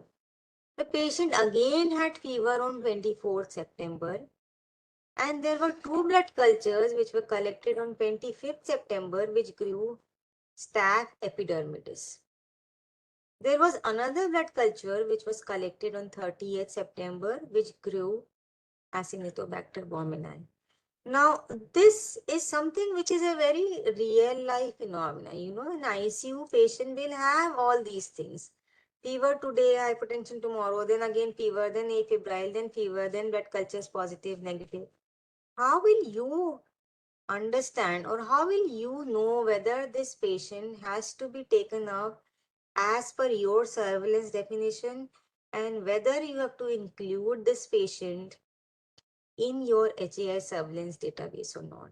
So in this patient, obviously there are many symptoms happening. There are many cultures being taken. How do we organize them to decide whether an infection is present or not, right? So the HAI surveillance protocol provides rules and responsibilities for finding this infection. Okay, so here we have, I'm going to refer to this case again and again. So this patient was admitted to ICU on 15 September, fever on 18th, blood culture on 19th, sterile, fever on 20th, hypotension on 21st, fever on 24th, 2 blood cultures on 25th grew staph epidermidis, and a blood culture on 30th September grew Acinetobacter baumannii. Now the first definition or key term is a window period. Am I clear? And some of you write what is the first key term in the chat box. It is window period. You have to start every case with a window period, right? Okay. So it is window period. The moment your lab says that there is a blood culture positive, remember positive, okay? I'm not talking about blood culture sterile. And I'm again going to emphasize that the surveillance has to start from the laboratory, microbiology laboratory, okay? The moment you know that there is a blood culture which is positive in the microbiology laboratory, the ring will bell that you have to start creating what is known as the window period, okay? Thank you so much. I received your response. So the first term is the window period. So the moment you have a positive blood culture, you have to create what is called as a window period, right? What is a window period? It is a period, it is a 7-day time frame in which all the case definitions must be met. Okay? All case definitions must be met within a 7-day time frame, which is known as the window period. So now you have something like a blood culture positive.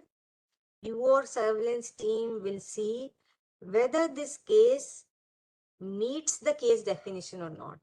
And for meeting that case definition, all the criteria must happen within the 7-day window period. Correct? Understood? Can somebody give me a thumbs up if you have understood? It is a 7-day time frame in which all the defining criteria must be met. Understood? So the moment you have a blood culture positive from your ICU, you start creating a window period, because you need, in some of the cases, you need additional criteria to say that, okay, this fits my criteria. So how do you create this window period? This includes, okay, thank you. This includes the date the first positive diagnostic test is collected. Okay, please mark collected. It's not when your microbiologist say that, okay, Klebsiella pneumoniae has grown. It's not the date where the report reaches the ICU. Because the ICU may receive, I'm sorry to say, but the ICU may receive a test report after 4 days, after 5 days, and it's a reality, right? So we are not going into the date when the blood culture flagged positive or the subculture was done or it was conveyed as positive. It includes the first positive diagnostic test, which the date of collection of that test, 3 calendar days before that and 3 calendar days after that. Okay. So this is the date of the first test when the sample was collected, 3 days before and 3 days after. Okay. So the moment your microbiology lab has a blood culture positive for Klebsiella pneumoniae, you have to check when that culture was collected. Okay. So that's where ICU records are important. You have to see, or even the case, if your requisition slip mentioned that this was collected maybe on say 30th May. So date of collection becomes your day 0. You go back 3 days and forward 3 days. That becomes your 7-day window period. Understood? So that is your first key term. As soon as your culture is positive, you create a window period which hovers around the day of collection of that sample. Now, we come back to that example, right? Now, if you see this example, this patient was admitted on 15th, went to ICU, he had fever, blood culture 19th, no growth. So, if there is no growth, no window period. Fever 20th September, hypotension 21st September, fever 24th September. Now, 2 blood cultures collected on 25th September, grew staph epidermidis, okay? Collected on 25th September. So how will we create the window period? We will create the window period starting from 25th September, because these 2 blood samples were collected on 25th September. So your window period starts from 3 days before, that is 22nd September to 28th September, right? I request you all to keep a pen and paper in your hand so that you go with the flow of the slides. Okay, so for this case, the window period now is 22nd September to 28th September. And for each case that is there in your ICU, please follow this flow. If you follow this flow, you will never falter, right? Start from the microbiology lab. See the blood culture positivity, see the date of collection, and create a window period. Is it okay? Understood? So for this case, the window period now is 22nd September to 28th September. Okay. Now we go to the second stage. So for you have to create a window period for all blood culture or urine culture positives, right? Now we have to see, now we created the window period. Why do we need a window period? because I'll just go back again. What is a window period? It is a period where all the case definition criteria must be met. Okay, so we know the window period. Now we have to see whether this patient really fits into a BSI case definition. So all the criteria that we need to say that this is a case of BSI must happen in this 7 days period, right? So our patient in this example needs, because it's a case of staph epidermidis, 2 blood cultures positive, we need additional signs and symptoms. You will be more clear when we talk about the bloodstream infection module.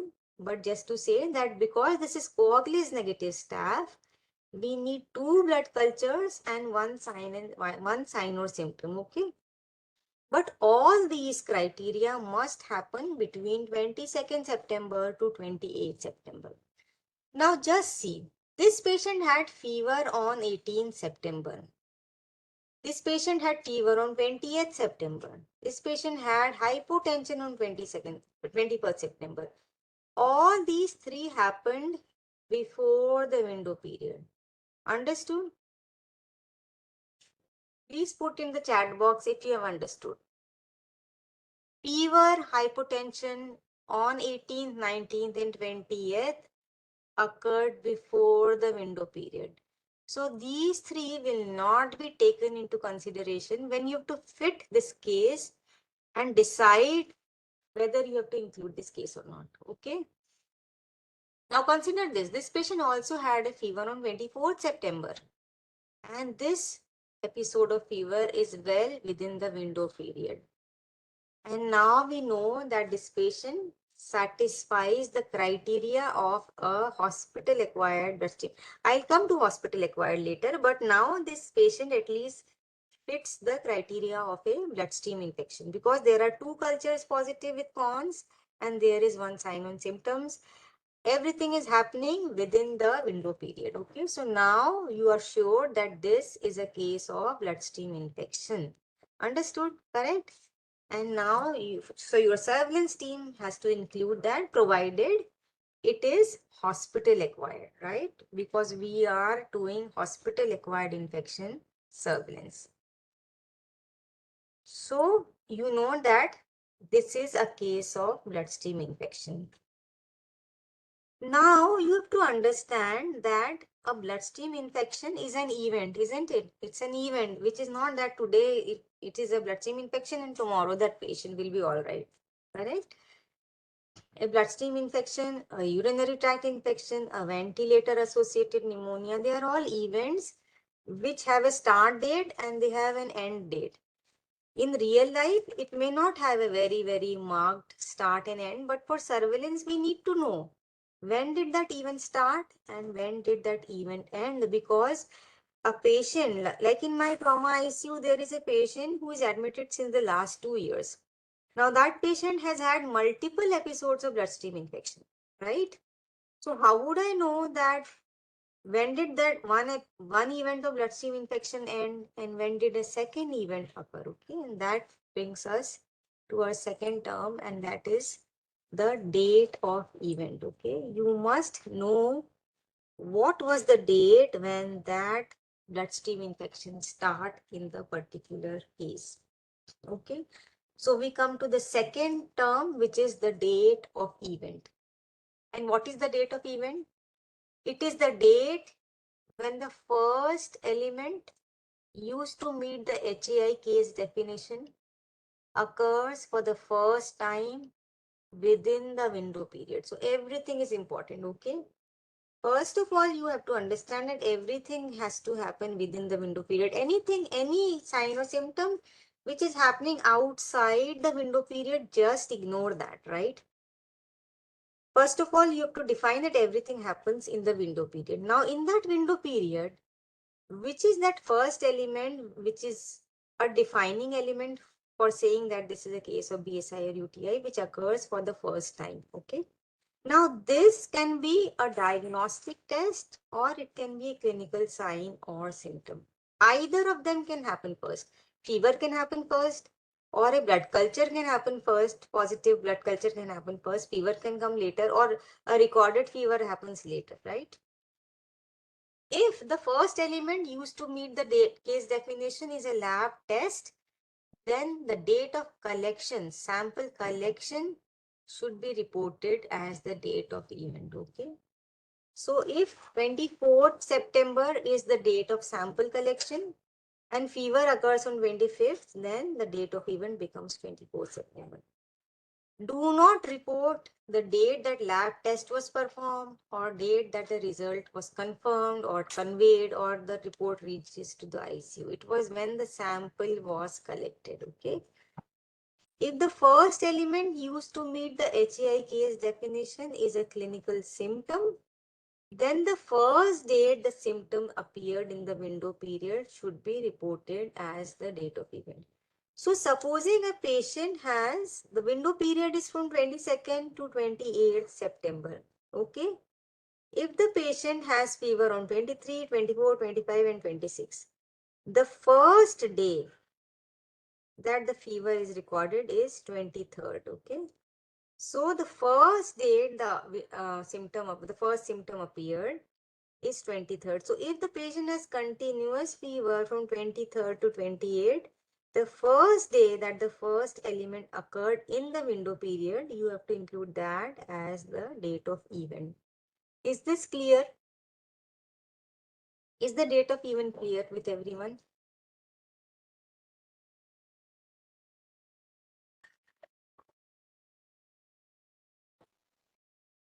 Anyone wants this to be repeated, please?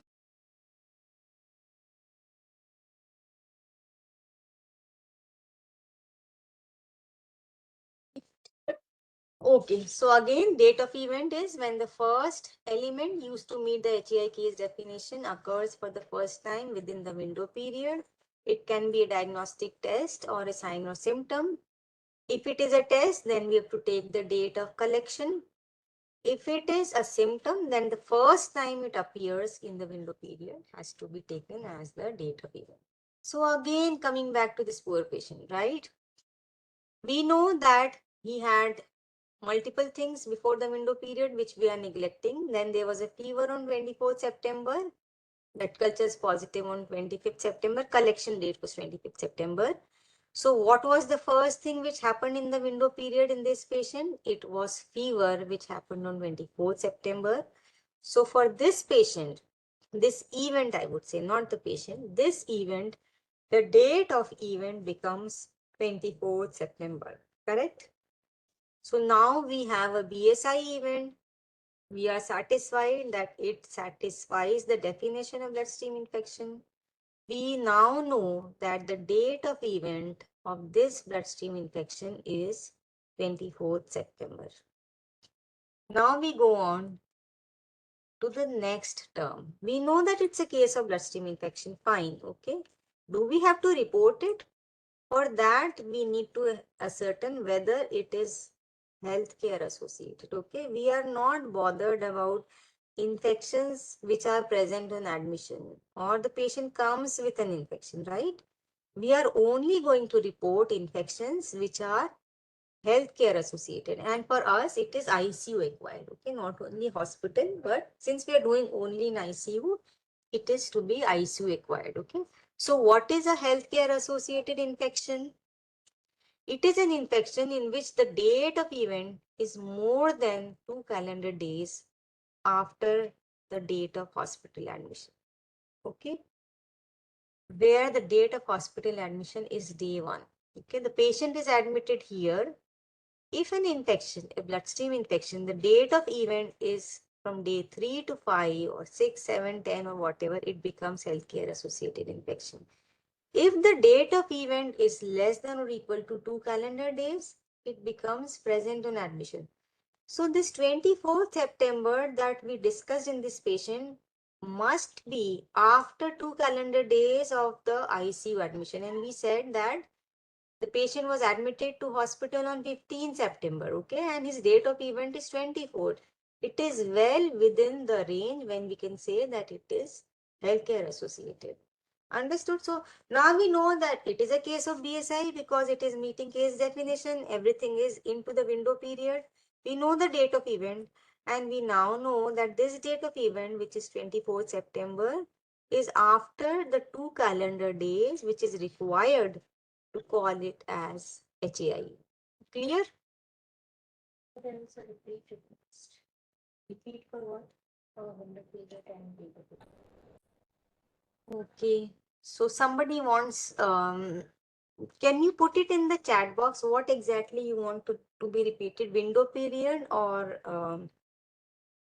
date of event? Both? The date of event. Okay, so I think some of you are requesting for both. Okay, I'll just go back. See, window period is a period which is I wouldn't say hypothetical period. This is a window period is used across all surveillance network. How do you say that my case is fitting into the case definition or not? Okay. Your patient here may have fever here 18, 19, 17.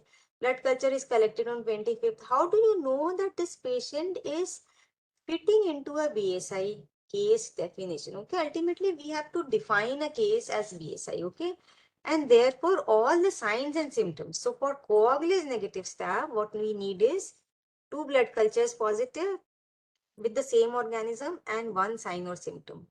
Okay, that is the definition which we will talk about in the BSI module. But then everything has to happen. All these 2 blood culture positive and the sign and symptom has to happen within this 7-day period, which is worked around the date of collection of sample which flagged positive. Okay, so this sample which was positive for staph epidermidis was collected on 25th September. So supposing you are working in your lab and you find that there is an Acinetobacter which the sample of which was collected on 25th September. Immediately construct a window period. I'll come to that in recognized pathogen, you don't need clinical signs and symptoms, but for every case, start developing a window period to know whether this case fits into the definition or not. Okay, so this window period is created for all positive cultures 3 days before and 3 days after the date of collection of samples. Once you know these dates, then you go to the ICU that whether the patient had fever, hypotension, and if any of this is happening within this time frame of these 7 days, then you know that okay, this patient is fitting into the BSI case definition. Okay. Now you know that this is a case of bloodstream infection, but so you know that this is a case of bloodstream infection, but this patient may have multiple episodes of bloodstream infection, right? One event may stop and then a next event with bloodstream infection. Maybe next time he has Klebsiella pneumonias or Pseudomonas aeruginosa. So we have to know that when did this event of bloodstream infection start and when did it end, okay? And for that, we need to know what is the date of event. Date of event means when did that event start, right? So for this patient, the window period is from 22nd to 28th because the patient had fever on 18, 19, 20th, which was outside this window period, okay? Only this fever which happened on 24th September is to be considered.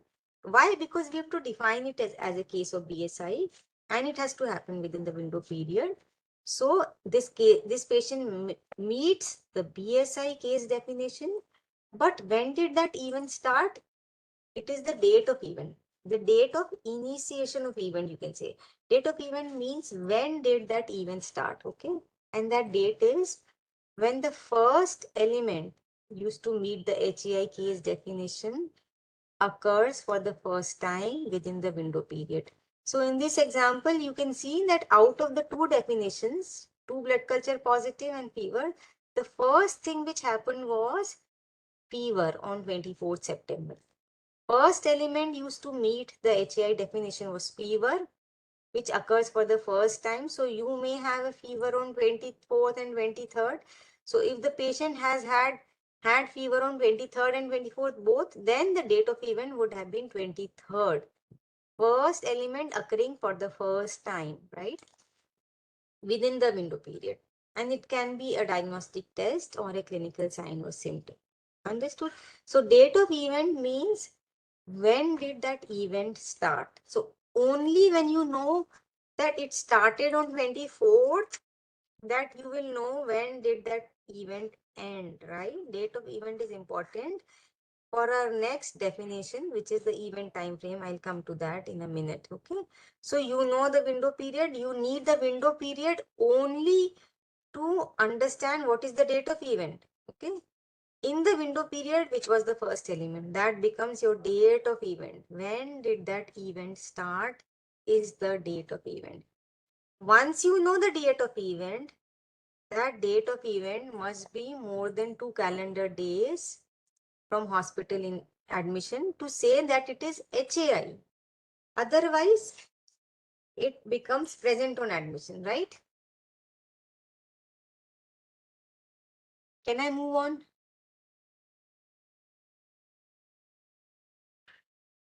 Okay. So for this patient was admitted on 15 September, went to the ICU on 17th, and he had multiple things.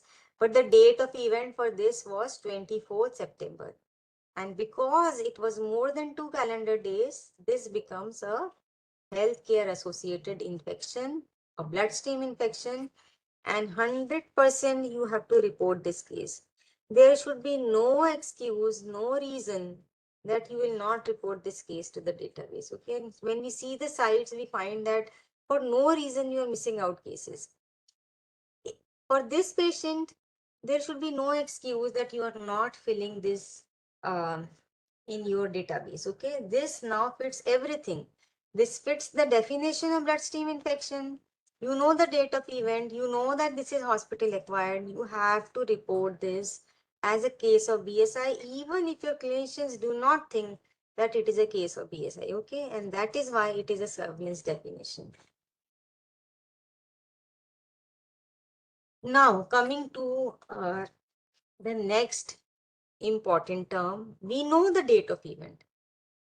Now we want to know how long will this event last, right? As I said, in an ICU, a patient may stay for 6 months, 3 months, for 7 days, for 3 days, anything, you know.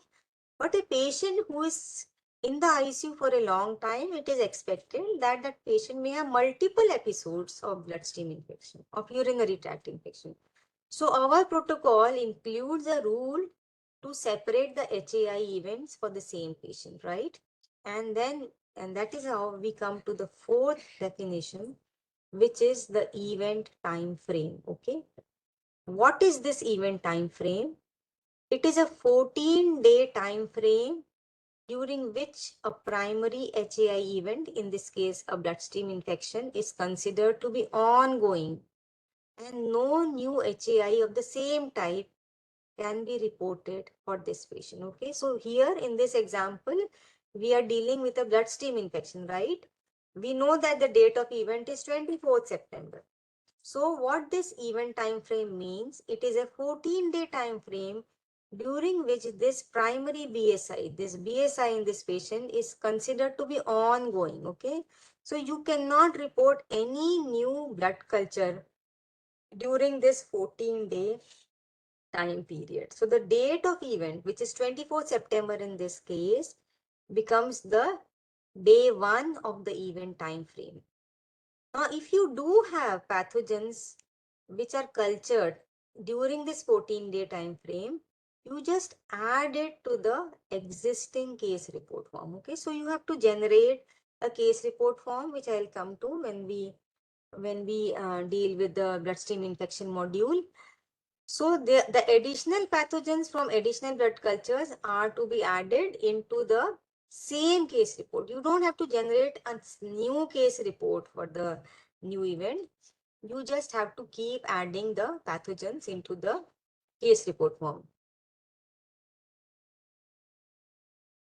So again, coming back to the same example, the date of event for this patient is 24th September.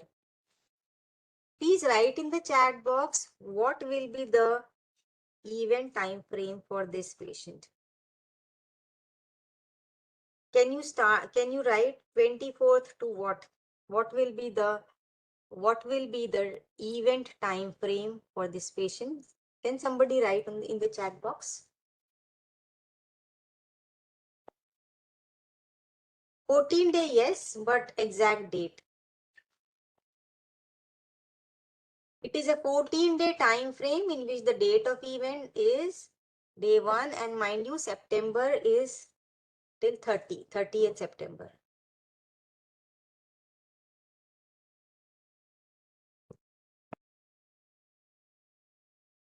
Some of you are writing 7th, 8th, 6th, okay, hovering around. So the correct answer is 7th October, okay, 24th September to 7th October. It is a 14-day time frame in which the date of event is the day 1. So date of event is 20. So this event started on 24th September. It will continue till 7th October, okay. So this event is known as the event time frame. Now, if you go back to the example, I am again going back to the same example, you would recollect that there was one blood culture which was taken on 30th September, which grew Acinetobacter baumannii. Okay, so by rule, we do not have to include any new bloodstream infection for this patient in this event time frame, because an event is already occurring in this patient, right? So what do we do with this Acinetobacter baumannii? You have to add this Acinetobacter to the existing case report form. Is this clear?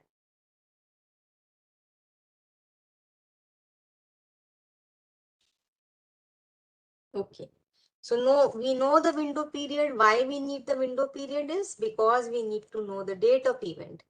Why we need to know the date of event is because we need to know the event time frame. Because unless we know the event time frame, we will not know when to finish a particular event and report that case to the database. Because once the event is complete, you have to finalize the case report form and submit it to the database. Okay, anything which happens after that becomes a new event, right? And that is why all these terms are interrelated. And of course, it has to be HEI. It has to be more than 2 calendar days after the ICU admission. So to summarize, which will be reviewed again in BSI and UTI module, we have summarized about what is the window period. Through window period, we know that the date of event. Then we see whether it is HAI or not. You know, the date of event has to be more than 2 calendar days. It should not be present on admission, and then we know the event time frame of that event. So how do you include a case? Inclusion criteria have been made to ensure that HAIs that can be attributed to ICUs are to be reported. Okay, so you will only work in ICU. So you have to report all the following: that the date of event is more than 2 calendar days from ICU admission, and it does not occur in the event time frame of a previously occurring event, right? If it does not meet this criteria, do not report forward. So now, a patient is admitted to the medical ward of your facility on 6th October. Please write down these details. I'll require answer for this. She's transferred to your ICU on 10th October.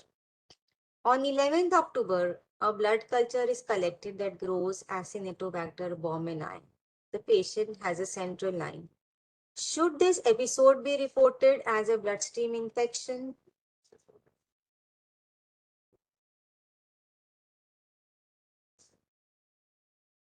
I find some of you writing yes. Please write the answer why it should be reported. Those of you who are writing yes, should this be reported as a BSI? Please write the reason why it should be reported as yes.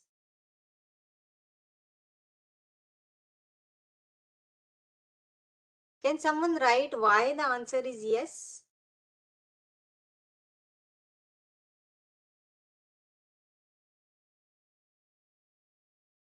I think you can stop writing yes or no. Please, one of you can write why it is yes.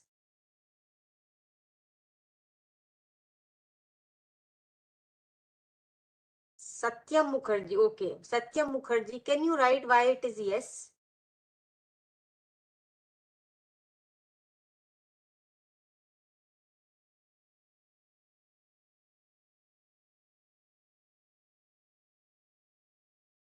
Why is it a yes? Can someone write, please?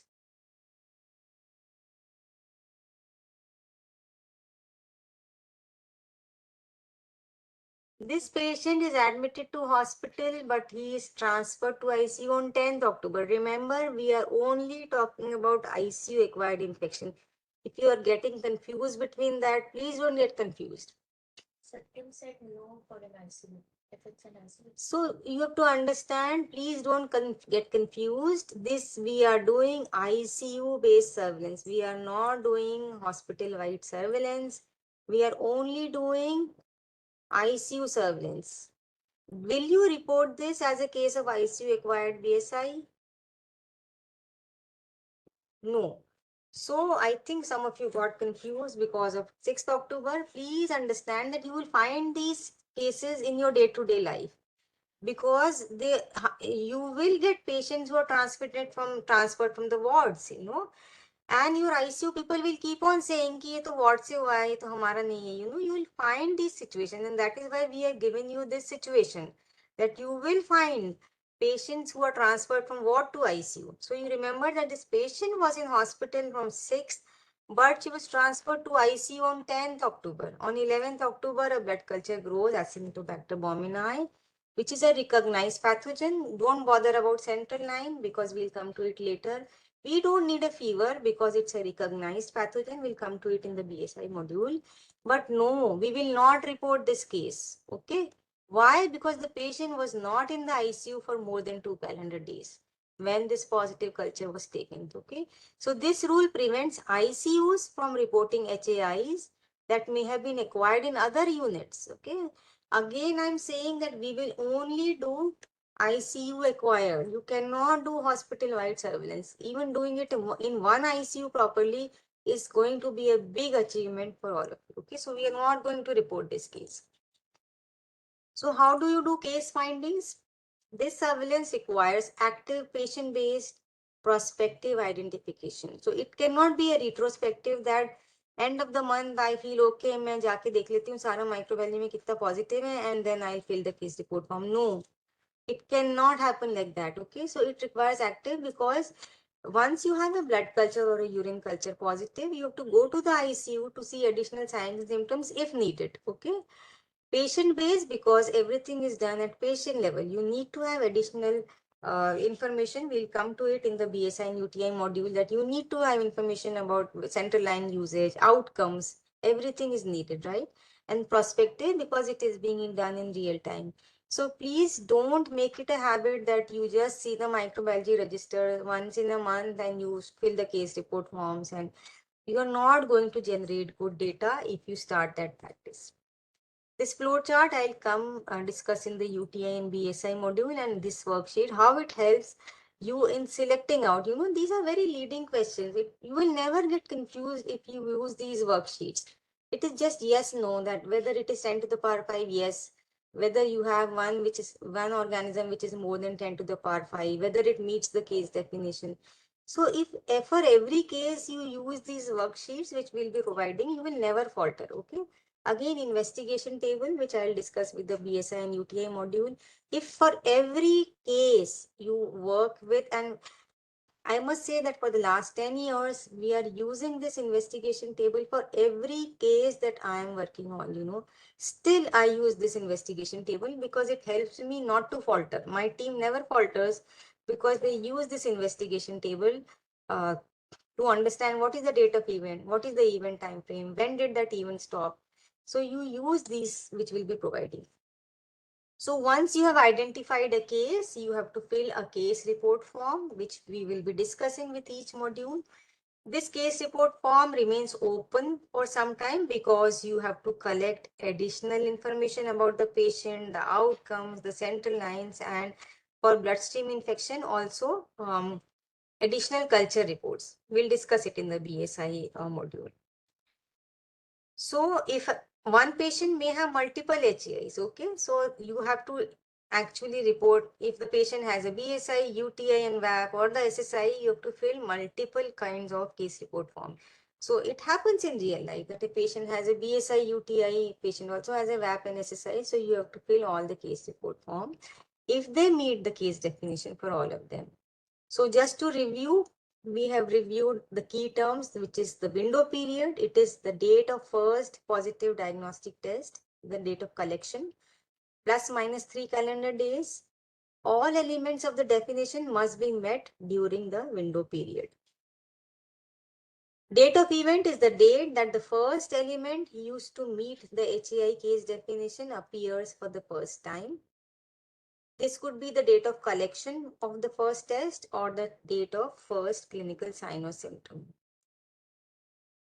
Then it has to be HAI, that the date of event must be more than 2 calendar days after hospital admission, and in our case ICU admission. If it is less than 2, then it becomes present on admission. Event time frame is the 14-day time frame where the date of event is day 1 when an HAI is considered to be ongoing. No new HAIs of the same type can be reported. So no new BSI if a BSI is ongoing.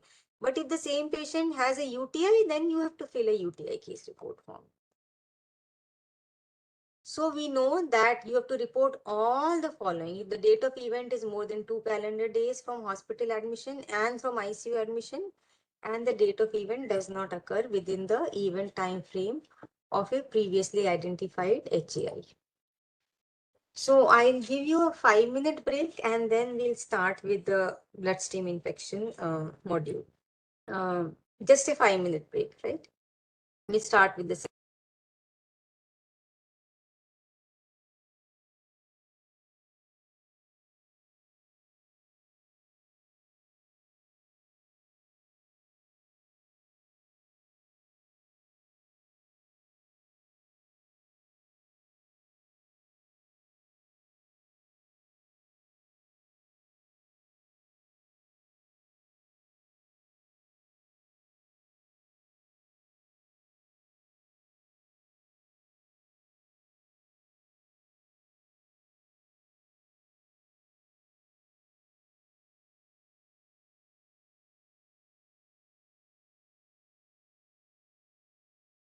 Dr. Purva, like there were multiple questions regarding this. Can we do it in neonatal ICU? I think you will be covering that in the BSI module, right? You can just come. when I start with the next session, I'll take the questions first.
So welcome back. I'll start with some of the questions first.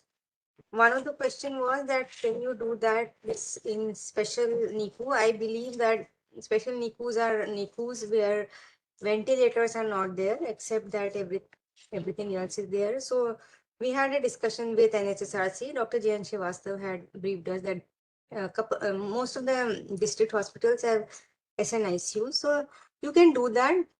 Um, so if you have an adult ICU, I would prefer that you start with an adult ICU so that you can standardize your methodology, how much time it takes, what is it that needs.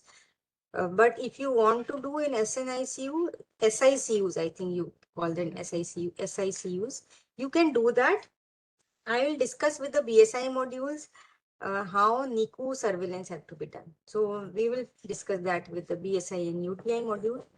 The second question was that why the date of event in the previous case was not 17 September. So I think you didn't understand that everything, the patient had fever, and that will happen in real life, that the patient will have fever, patient will have hypertension, other signs and symptoms. But then we have to define a window period that if anything is happening outside, so the fever on 17th happened outside the window period, and that is why we have to neglect. And that's why I again and again emphasize, and I'll be emphasizing in these modules, that we have to keep aware clinical hats. Okay, a lot of things are happening at the clinical end, and the clinicians will take care of that. You will think as a surveillance person, that you have to really fix your everything. It's like mathematics, right? It's an algorithm. Like what is AI? AI just functions on certain inputs and it will just give you an algorithm kind of thing that, okay, these are matching, it is fitting into that. I would say surveillance is also something like artificial intelligence, although it's human intelligence and lot of human efforts are required. But you have to really, really uh, uh, work around these definitions only. And that is where data quality is ensured. That 17 September we are not taking because that fever occurred outside the window period, because the samples taken on 18 were sterile. Okay, there was no growth. We are doing blood culture, we are doing BSI and UTI surveillance, which are microbiology based. Everything is microbiology based, and that is why we start with only culture positivity. And that is why please do not put a lot of emphasis on clinical features, or clinicians think that you are surveillance people and you will only do surveillance. And when you keep on doing that day in and day out, month, you will find that you've really standardized the system and you can be very confident that your data is accurate. You can fight with your administrator that my data is accurate because I am doing the same definitions every month. Now, why there was another question, why we keep window period as 7 days. I really can't answer that. It's a standard NHSN criteria which has been used for the last 4 decades. That window period is that 7 day period. Now it can be 8 days, it can be 10 days, it can be 6 days. But internationally, if you see any network, window period is always that 7 day period. And I think it is based on a lot of background studies which US CDC must have done in thousands of hospitals, and that is why that window period is built. And I think 7 day is a reasonable 1 week period where all signs. So if a patient has really a bloodstream infection, he or she will have fever and hypotension within that 7 days, right? It's not going to happen that fever aa jaya or 10 दिन बाद blood culture positive आया. That means there's something wrong, that that fever was unrelated to the blood culture positivity. So that answer. Any other question? Dr. Purva, like one So thing also we can clarify regarding this doing the surveillance in the doing the surveillance in the post-operative ward where the patients stay for very short duration. So the challenges in doing HA surveillance in the post-operative wards. no, if you have a ICU, like we have a multi-speciality ICU, most of the patients are post-op, but the criteria remains the same. There are ICUs like neurosurgery ICUs where the turnovers are very high. The patients die within 3 days. but your protocol will remain the same. If there is a blood culture positive, it has to be after 2 days of ICU admission. If it is there, you have to include that, fill a case report form, and because the metrics include denominator data, which I will come to in the BSI UTI, the denominator data are independent. So whether you are doing in any ICU, your protocol will remain the same. So, Dr. Shivanantham asked that an online HMIA system, a frequent scenario is that the list requisition is sent on a day and then sample is collected the next day and the sample becomes positive. Which one is to be selected? Of course, the sample collection date.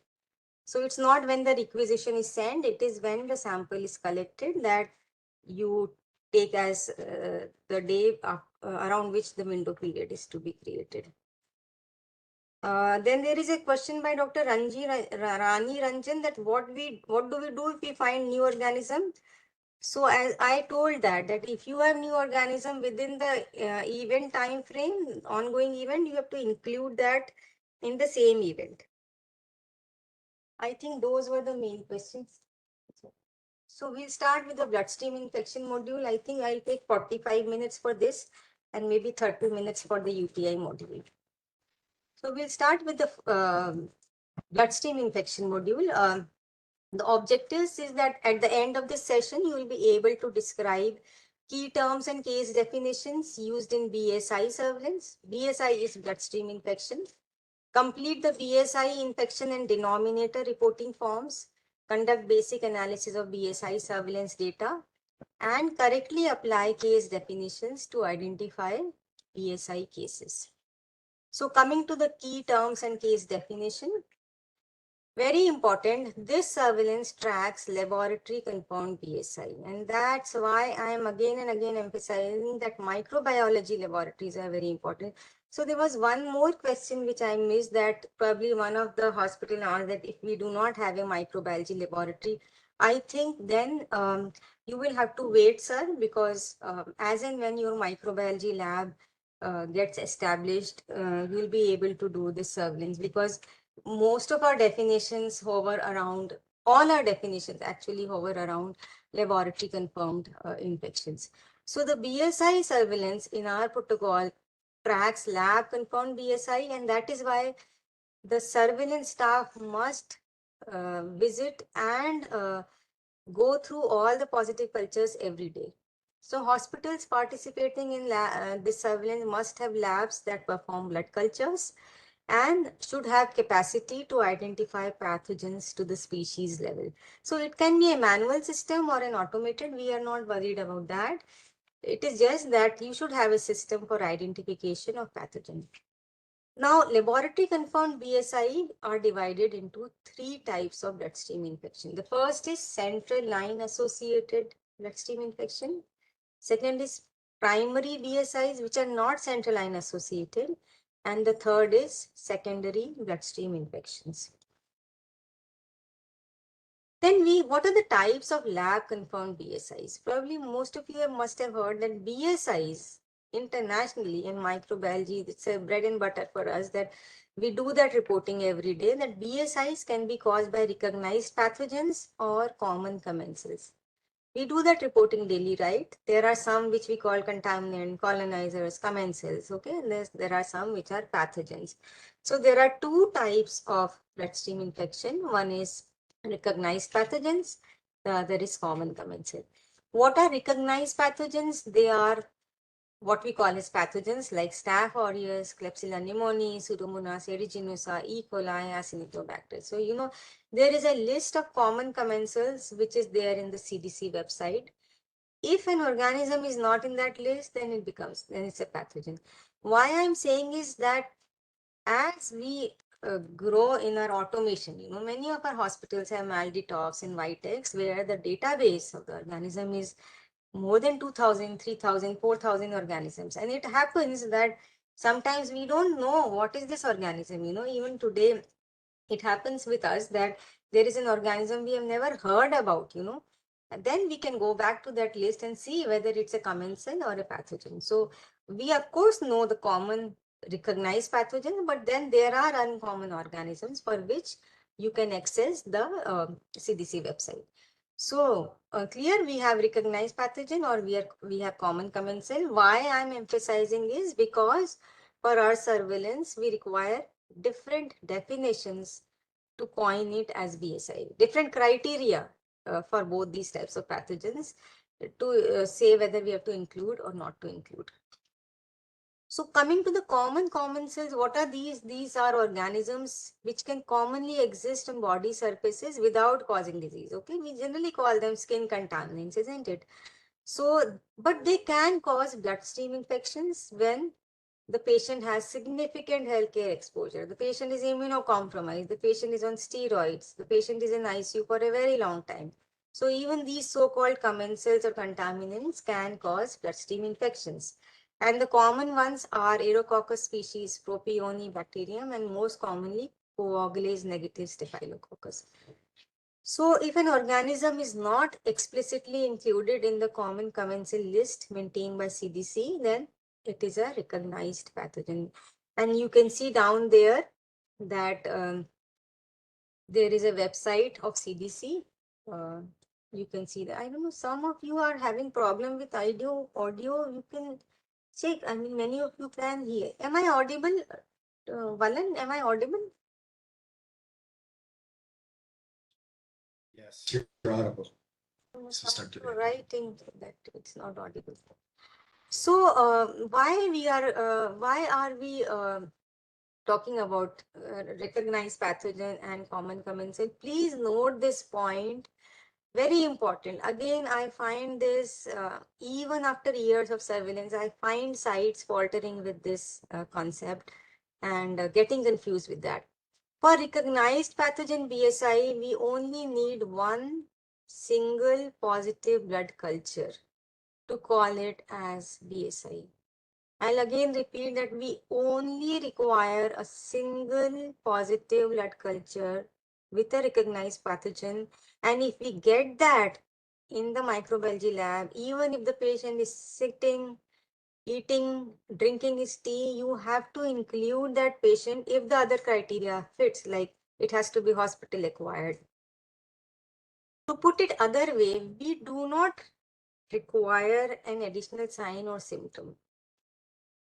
And that is where many sites are faltering or they are getting confused, that for recognized pathogen in our surveillance network, we don't ask for fever or hypotension or sign or symptom. Okay. If there is a positive blood culture, a single one with a recognized pathogen, which turns out and the date of event is more than 2 calendar days from ICU admission, you have to report that case into your monthly database. But for common commensal, what we need is 2 or more positive culture with the same commensal. Okay, 2 or more positive cultures with the same commensal. So if it is staph epidermidis, the other sample should also grow staph epidermidis. If it is staph hemolyticus, then it does not become a matching culture, right? So we need 2 or more with the same commensal and at least one sign or symptom. Okay. So for common commensal, it has to be 2 cultures and one sign or symptom compatible with BSI. Is it clear?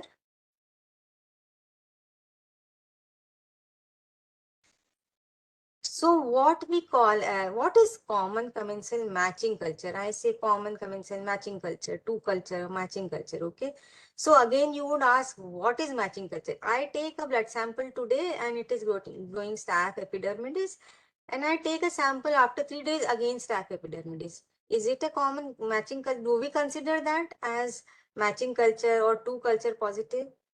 No, our definitions have explicitly clarified that also, that what is it when we say 2 cultures positive. Matching cultures must be collected at the same time. If they're not collected at the same time, it can be different times on the same day or on consecutive days. So please note this down very carefully. Note this down. I don't mean you to write it because everything is available. Just understand what I'm saying, that for matching cultures, they should be either collected at the same time. That means 2 cultures taken at the same time. It can be at different times, but on the same day, Or if they are not on the same day, they have to be consecutive day. That means today and tomorrow, not beyond that. Okay, it's not today and day after tomorrow. So consider these four scenarios. Streptomyces from a peripheral blood draw collected on 20th October. It matches with streptomyces from a blood draw from central line on 20th October. So in this case, the same organism has grown from two blood cultures which are drawn on the same day, but one is from a peripheral line and one is from the central line. So this becomes a matching culture. Second scenario is that streptomyces from a blood drawn from central line at 6 a.m.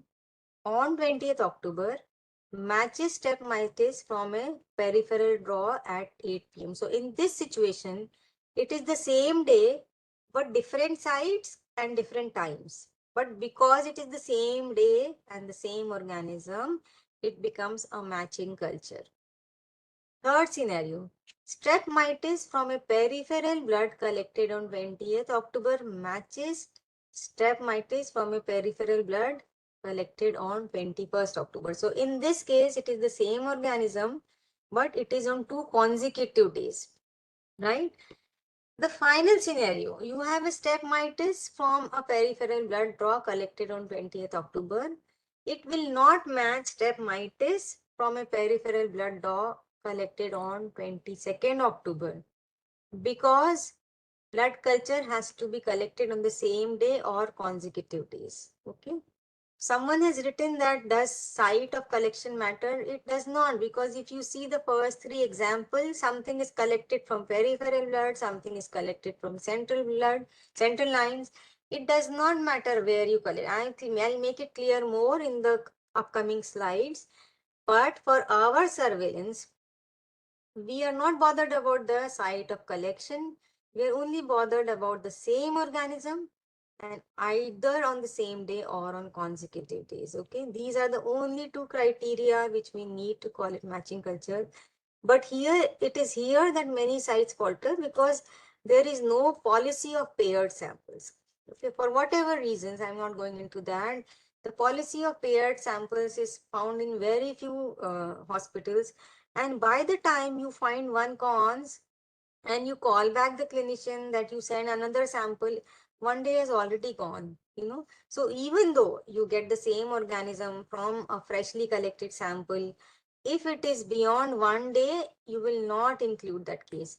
And we definitely are missing out many cases. I accept that because of this definition, but that is why we keep emphasizing that stick to the protocol, stick to the protocol. Do not include if it is not a matching culture. So now we come to these scenarios. Blood samples taken at the same time. Ideal, you know, it's the ideal thing. So ideally, it should be taken from different sites, maybe left and right, yeah, right, using separate sterile needle and syringe. So if you are taking blood samples, paired samples, ideally it should be from left and right, different sites using separate sterile needle and syringe. You can also take it from the same site using separate needle and syringe with site disinfection between draws. So some kind of training on how to do blood sampling should be given. That is your role to the clinicians or residents or nurses. Okay. Blood samples can be taken at different times, as I said, but same day. Remember, it must be collected on the same day or consecutive days. And to answer the question which one of the participant had asked, it can be one or both samples can be from a central line. Okay, so you can take one from central, one from peripheral, both from peripheral or both from central. So we are not going into that the sample has to be taken from central line, peripheral line, fresh prick. You can take any sample. The only thing is it should be matching same organism and same day or next day. So if you are taking both specimens from central line, they can be drawn from the same lumen or different lumen, but there should be lumen disinfection. So if you're taking from the same lumen, same time, two samples, there should be lumen disinfection between two sample draws. Is this clear?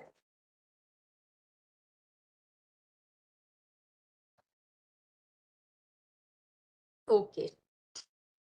So please answer this question. A patient has a blood specimen drawn from his central line at 7 a.m. on 10th November. and a separate blood specimen drawn from his central line at 9 p.m. on 10th November. Both specimen grows Micrococcus species. Is this a matching culture?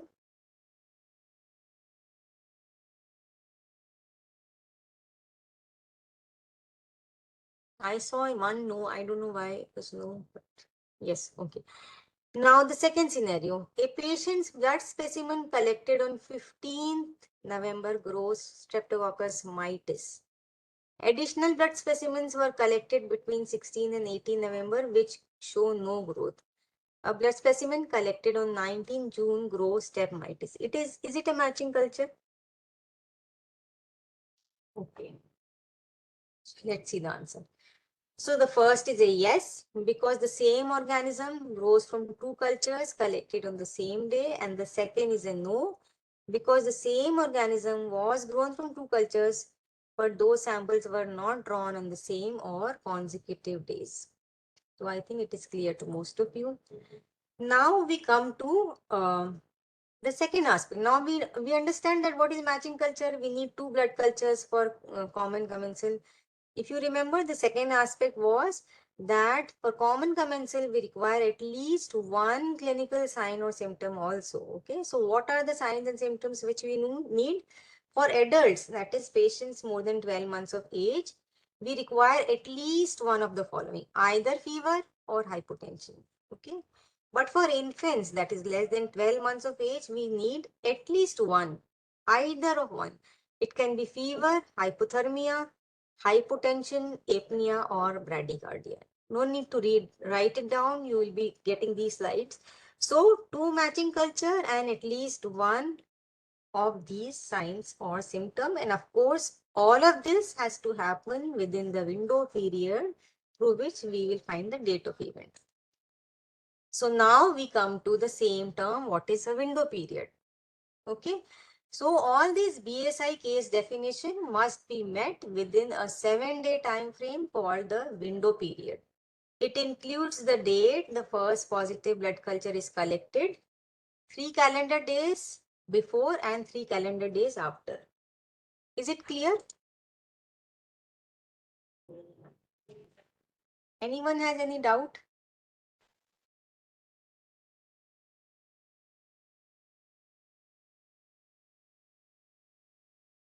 So we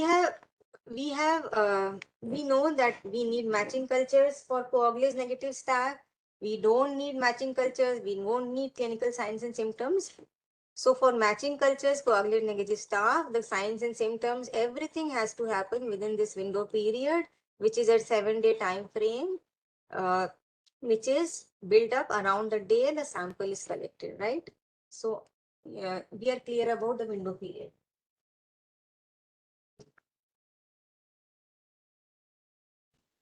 So a microbiology lab calls you on 19th June to report that a blood culture collected from a patient in the ICU. So sample was collected on 17 June is growing strep mitis.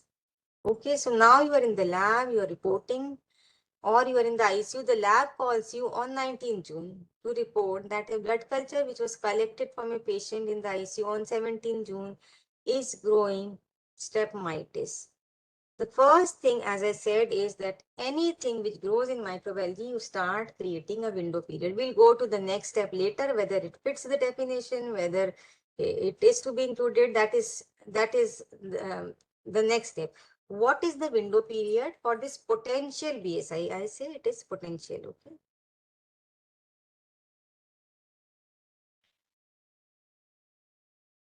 14 to 20, 15 to 21, 14 to 20. So most of you are saying 14 to 20. Let me see. I don't know the answer. Let me see. Okay. So the lab calls you that this sample was collected on 17 June. It is growing strep mitis. What is the window period? So obviously what you do is you create a window period across 17 because this is the date of sample collection, 3 days before and 3 days after. So correct. It is 14 to 20. It is not 15 to 21. Okay. You have to include this as day 0, right? 3 days before, 16, 15, 14. So it is 14th to 20th June is the window period for the potential BSI. What is the next step that you will do? Can somebody write on the chat box? Now this is a potential BSI, you know the window period. This is staph streptococcus mitis. What is the next step that you need to do? Some of you are saying date of event. Do you want anything? This is step mitis, please. Theoretically, you're right. Yes, sign of symptom. Somebody is writing sign of symptom, date of event, sign and symptoms. Okay. This is step mitis. So what do you need to know? You need to know the date of event and you need to know whether it is a matching culture or not. So the next is date of event, right? What is the date of event? The date of event is the date when the first element used to meet the BSI case definition occurs for the first time within the window period, okay? Now, if it is a recognized pathogen, this will be the date of the first blood culture collection. So if this was, say, Klebsiella pneumoniae, then close your eyes and just make 17th June as the date of event, because you recall that we do not need additional sign or symptom. We do not need any paired sample. We don't need even if the patient, so that is one common confusion, even if the patient has a sign and symptom which is before the date of positive culture, in our surveillance definition for a recognized pathogen, we take the date of collection as the date of event in case of recognized pathogen. Okay, so that becomes the date of event in case of recognized pathogen. But for BSI with common commensal, this will be the date of first blood culture collection or the date of first sign or symptoms, whichever occurs first. Okay, so we need additional sign and symptoms because it's step mitis. We also need paired samples, right? But if it is a recognized pathogen, close your eyes and just consider 17th June as the date of event because that is the date of sample collection. Again, for common commensal, we need matching culture and signs and symptoms for the date of event. Is it clear?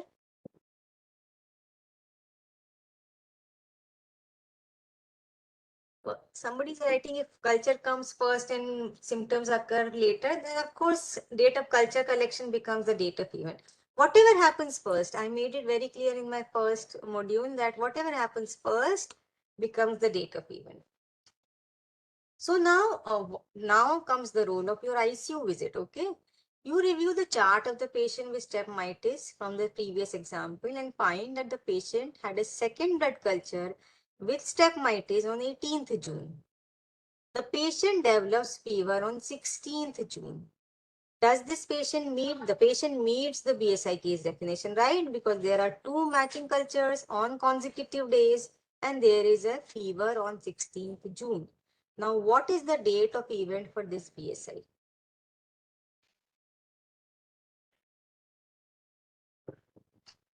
16. So I don't think there is a doubt in that. And I think you are clear why we create a window period. We create a window period because we want to know the date of event. Why we want to know the date of event is because we need to know the event time frame. When did that event start and when did that event end? So this event for this patient with step mitis started on 16th June, right? So the date of event of this patient becomes 16th June. There were two positive culture, matching culture with the same organism with the date of event being 16th June. What is the next step? Can somebody write on the chat box? Now we know that this patient is a BSI, fulfills the BSI definition, date of event is 16 June.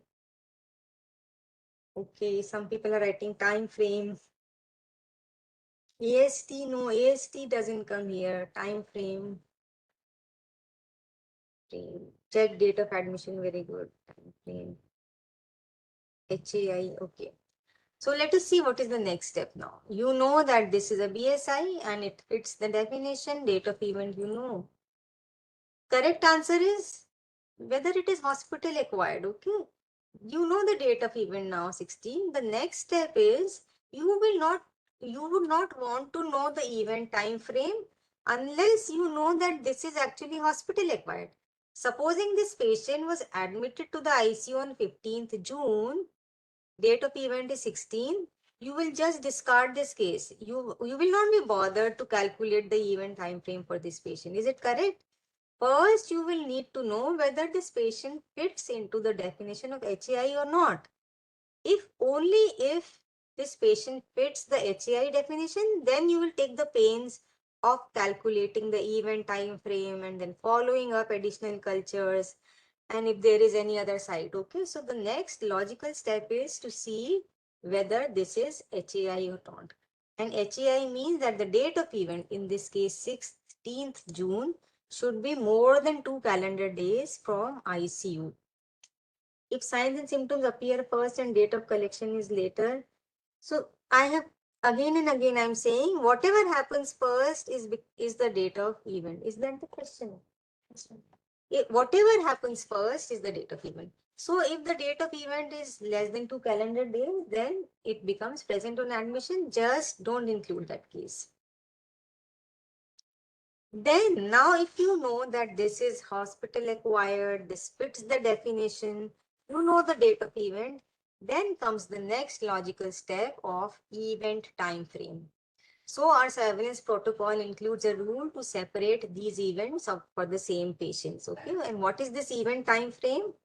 It is a 14-day time frame during which primary BSI is considered to be ongoing and you do not report any new case of BSI. Okay, date of event becomes the date 1 of event time frame. An organism identified from blood cultures should be added to this case. So if you have streptococcus mitis, if you have an E. coli during this 14 day, just add it to the same. So for this, what is the event time frame? This is a new case. Here, supposing the date of event is 25th September, the event time frame will be 25th September to 8th October. Supposing it's an event with Klebsiella pneumoniae with date of event as 25th September, it will go on till 8th October. And there is a positive Acinetobacter baumannii on 30th. You just include that Acinetobacter in the current case report form. Is this clear?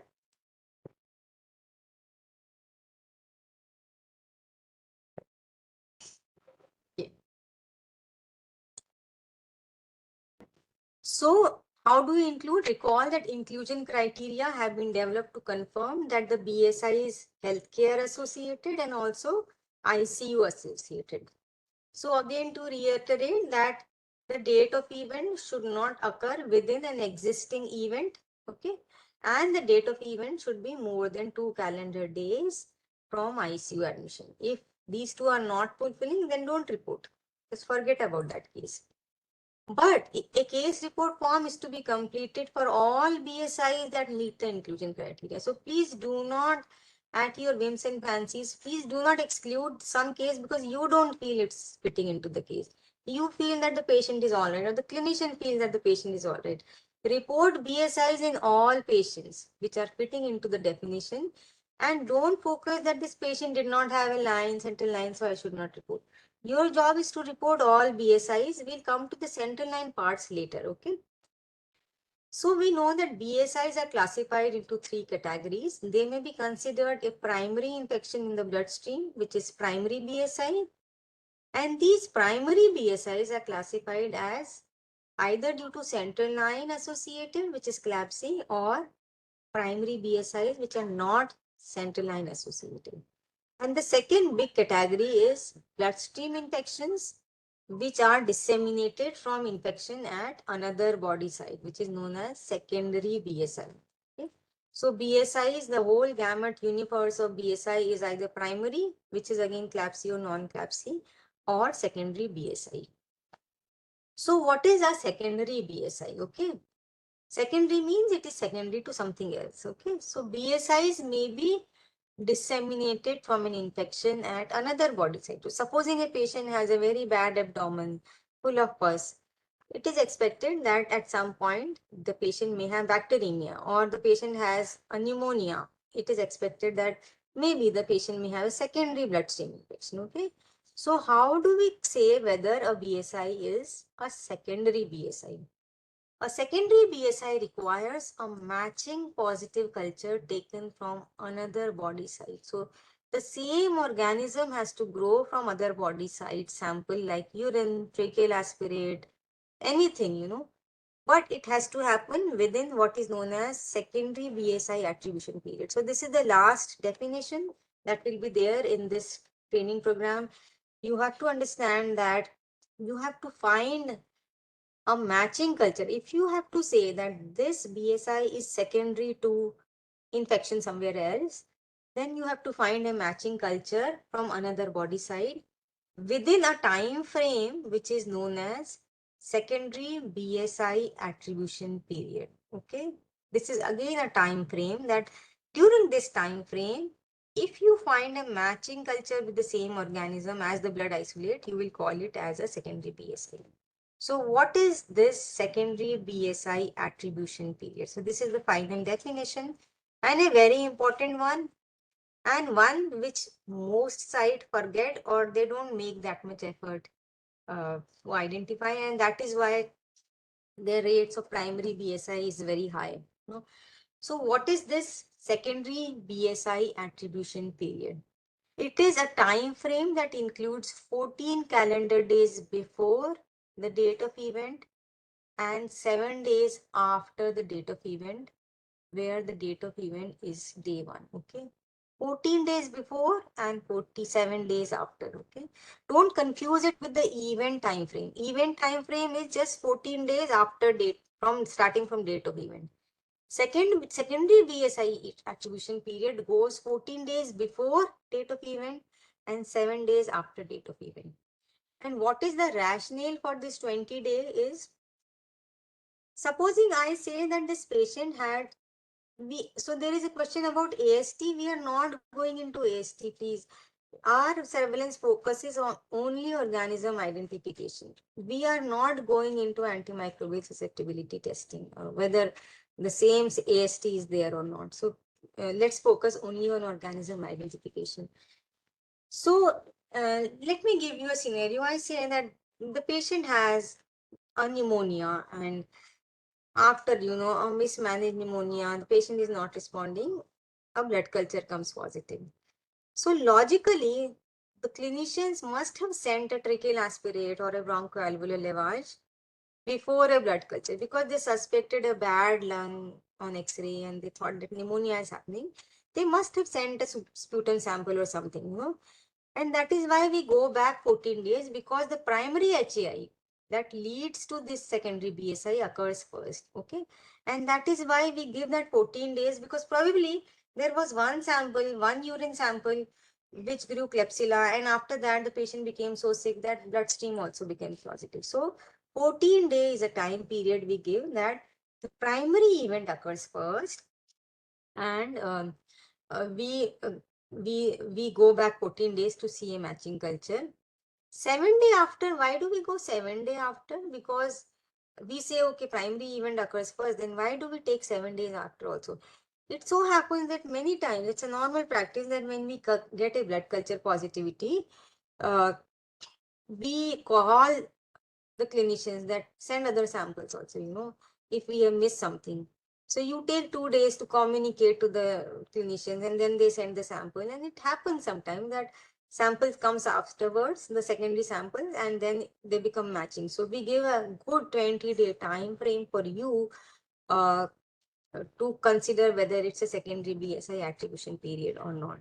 Now, why is it important? Why are we giving so much importance for secondary BSI? Because if you do not put this effort and the patient has a central line, all these bloodstream infection will be coined as central line associated bloodstream infection.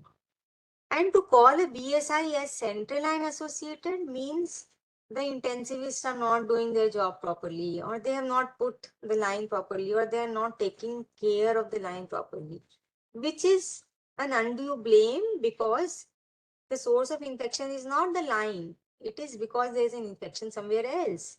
And that is why we want you to really focus, put your effort in identifying if there is any other reason for bloodstream infection. Okay. so that the intensivists do not get all the blame. Is this clear?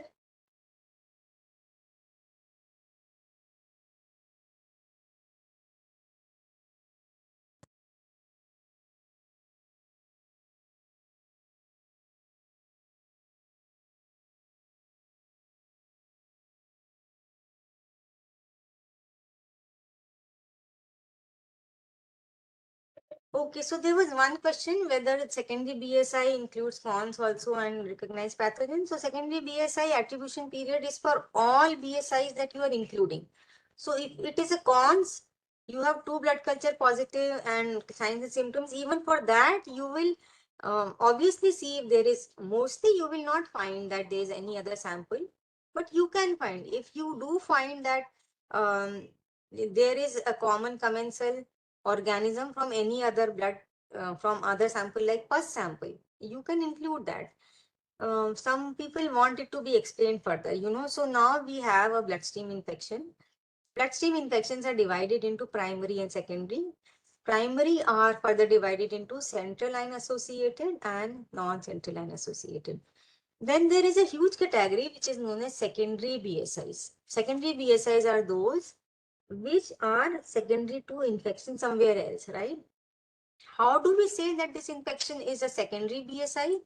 We can only know that by saying that the same organism has grown from some other culture.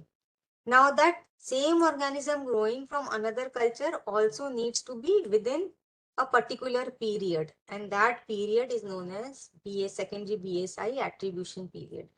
And this is a 20-day period, 14 days before and 7 after, because day of event is day 1, it's common. During this 20-day period, you will see all the other sample received from that patient and see if the same organism has grown from any other sample. Now, as I said, the logic of going 14-day back is that we expect that the primary event, supposing it was a pneumonia, the clinicians may have sent a ball or a tracheal aspirate or a sputum before the blood culture was taken, right? Now, supposing you don't see the samples before the day of event, in this case, supposing the day of event was 25th September, and you have the event time frame from 25th September to 8th October. Now, if you have a tendency to see only matching culture during the event time frame, you don't go back. You may miss a matching culture which happened just maybe a week back. The same organism had grown from urine or a ball or a pus sample. That is why we ask you to see matching cultures going back 14 days, and we trace it for another 7 days after the blood culture sample collection is because sometimes the clinicians don't send sample and you want to investigate whether there is any other source for this bloodstream infection. And then you call up the ICU and you ask for other samples, right? It may take 2 to 3 days for them to send the samples and then you will culture them. So we give a good 20-day period for you to identify other sites to call it secondary BSI. So for a BSI with a date of event of 17th July, the secondary BSI attribution period will be 14 days before, that is 4th July to 23rd July. So if there is a BSI with date of event of 17th July, you will be supposed to see the other samples from this patient for this much period, okay? If you find any matching culture with the same organism within this 20-day period, you will call that as a secondary BSI. But mind you, you don't have to call it a secondary BSI. I'll come to the case report form where it will just ask whether there is a matching culture, date of matching culture, and the software will itself put that case as a case of secondary BSI. Now, you identify a BSI caused by E. coli in a patient in your ICU with the date of event of 2nd March. When you review the patient chart, you find that a bowel specimen collected on 24th February also grew E. coli. Is this a secondary BSI? Some people are writing about AST. I am again telling you, we are not going into sensitivity. We are only going, you have to understand that the microbiology laboratory capacity is often limited to organism identification. Okay. We are dealing with hospitals who are not having very well established microbiology laboratory. And that is why this definition is very simple. We are not focusing on AST.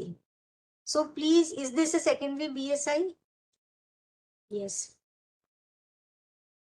So for this, 2nd March was the date of event. There was a matching culture with E. coli from BAL on 24th February. If we go back, for this, the secondary BSI attribution period goes from 17th February to 8th March, minus 14 and plus 7, because there is an E. coli on 25th February, 24th February, it becomes a secondary BSI. Is that clear?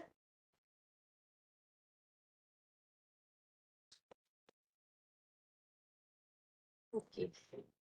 So a patient is admitted to your ICU on 1st September.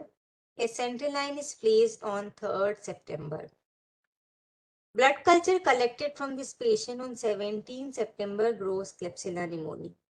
You review the patient history and find that a bowel culture on 7th September also grew Klebsiella pneumoniae. Due to matching culture, this episode is classified as secondary BSI. Why? Because this BSI is secondary to a pneumonia, right? And that is why bowel culture is positive. Now, this patient again spikes a fever on 26th September. This time, blood cultures are collected that grow Staph aureus. How do you think the Staph aureus should be treated? Anyone can write on the chat box that another BSI. Okay. New case, new case, new BSI, new BSI, new BSI, new event. Okay. So for those, I think many of you are attending this workshop multiple times you have attended. So just to clarify the final point, which is slightly confusing for those who are attending for the first time, we will consider the Staph aureus as a new BSI, although I have been telling you that there is an event time frame which is 14 days from the date of event. So for this patient, the date of event was 17 September and the event time frame would have gone another 14 days. Then why is it that on 26 September, we are considering that as a new case? So that is the final clarity I want you to have. There will be no other confusing terms now after this. That in secondary BSIs, we do not create an event time frame. I just repeat once again that if it's a secondary BSI, okay, if you know that it's a secondary BSI, we do not create an event time frame. I'll tell you why.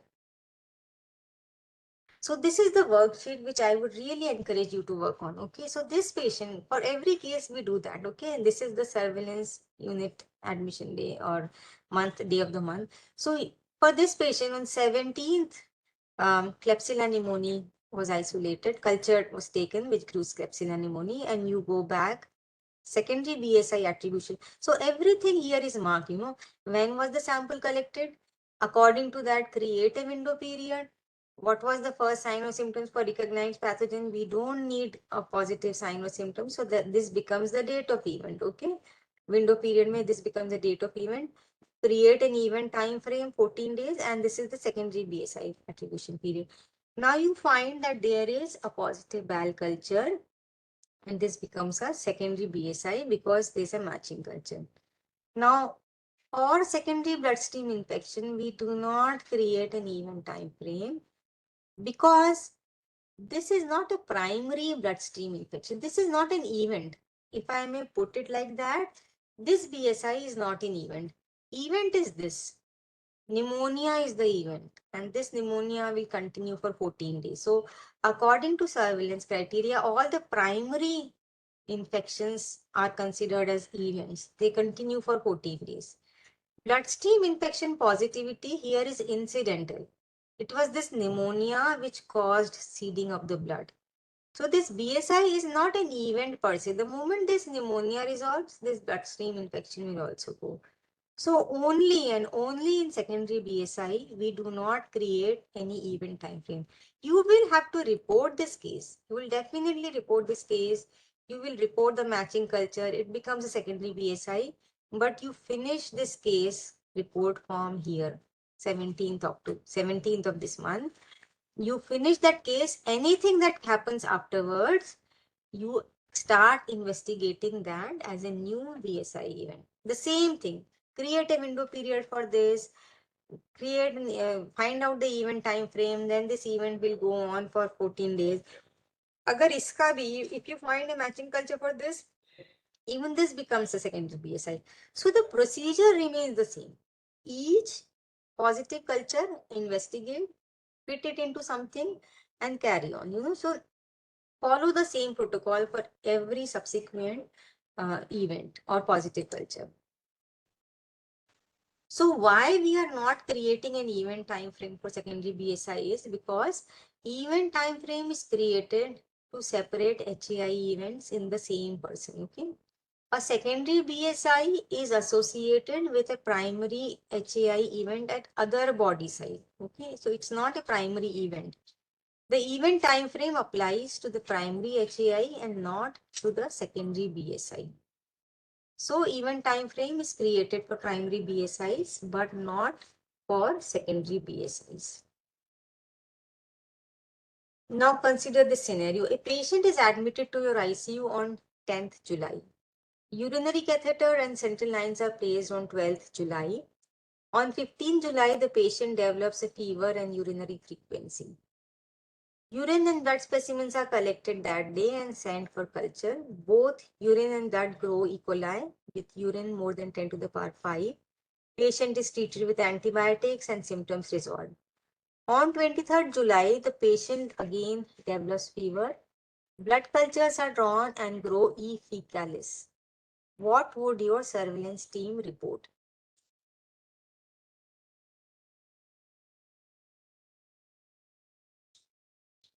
Anybody in the chat box?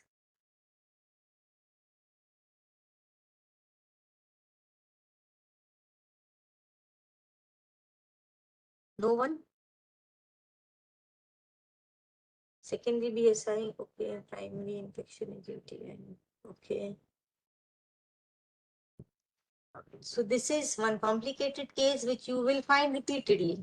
So here, 15th July, the sample was taken, both blood and urine, both positive. So this patient fits a case of UTI, culture plus symptoms. You have to report this case as a UTI. So you will fill a case report form of UTI. But this also fits a case of bloodstream infection. Okay, this is of course a bloodstream infection, but it's a secondary bloodstream because it's a recognized pathogen. So you will have to fill a case report form for bloodstream infection also, but it will be a secondary bloodstream infection. Okay, but then you will find that because it's a secondary bloodstream infection, you will not create an event time frame for bloodstream infection. It's only for UTI that you will create an event time frame. The secondary BSI will stop here. So what happens to the E. fecalis, which grows on 23rd July? You will have to investigate this E. fecalis as a possible new BSI. So the patient had fever, and anyway, this is a recognized pathogen. You will have to report this as a new case of BSI. So for you as a surveillance team, you will report one case of UTI, one case of secondary BSI, and one case of a new BSI, which can be primary BSI, or again, you can find that E. fecalis can come from urine or anything. So it has to be investigated in the same way you investigated this E. coli, okay? So you have to investigate this E. fecalis as a possible new BSI. Is this clear?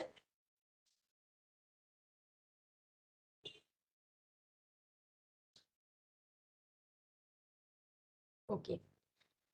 So what is primary BSI? A BSI that does not have a matching culture is taken as primary. Okay, all others are secondary. But primary BSIs are further classified into central line associated and those not associated with central line. So what is a central line? A central line is an intravascular catheter that terminates at or near the heart in one of the great vessels, and it is used for infusions, blood draws, or monitoring.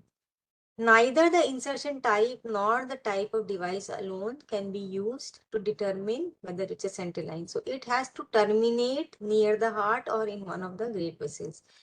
For our surveillance, we only include temporary lines, not the permanent lines like the tunneled dialysis catheter. So this is how we define central line. So what is CLABSI, central line associated BSI? Again, the same definition, but slight modification. That for considering a primary BSI as CLABSI, a line should have been in place for more than 2 calendar days on the date of event, with the day of central line insertion being day 1, or the line was in place for 2 calendar days, but it was removed on the date of event or the day before the date of event. So I'll just make it more clear with this example. Now, consider this case. This case has a date of event with a positive MRSA from blood collection. So this patient had a positive MRSA, blood was collected on 22nd May. So this becomes the date of event. Now you go to the ICU and you find that this patient had a line inserted on 20th May, which becomes the day line day 1, and 21st May, which becomes the line day 2. So this patient had a central line in place for 3 days when the date of on the date of collection of sample. So this becomes a CLABSI, central line associated bloodstream infection. Now consider this patient. This patient had a positive blood due to MRSA, the date of event being 21st June. Now you go to the ICU and you find that this patient had a central line for 9 previous days, but it was removed on 20th June. Okay. So it was there for more than 2 calendar days, but it was just removed a day before the date of event, 20th June. So it fits the second criteria that the central line was in place for 9 days, but it was removed the day before the day of event. Okay. So either it should be more than 3 calendar days and it should be present on the day of event, or if it was not present, it was removed just a day before or on the day of event, it should have been more than 2 calendar days, but just removed a day before or on the day of event. So how do you identify CLABSI? Your case report form will not directly ask you whether this is CLABSI, whether this is primary not CLABSI, whether this is secondary. You have to report all the BSIs that meet the case definition, and the case report form will ask you specific information or questions about when was the line inserted, uh, was it there for more than 2 calendar days, and the database will itself bucket it into its own particular category. So how do you find the case? The surveillance staff has to work with the microbiology labs, and it's very important that they get all the positive blood cultures every day from the enrolled ICUs, and then you work with the clinical staff to ascertain signs symptoms which is required for common commensal. So you can use the medical record, the laboratory records, or conversation with clinical staff. This is the flow chart which is available in the SOP. It's not very clear here, but it gives you a stepwise yes and no kind of algorithm to ascertain whether the case is to be reported or not. Now, this is the worksheet which I was talking about. So you just record when there is a positive culture, record the date of positive culture and continue to question 2. If it is a recognized pathogen, then that becomes the date of event, the collection date. If it is a common commensal, go to the next question. The next question talks about whether it has a matching culture on the same or consecutive day.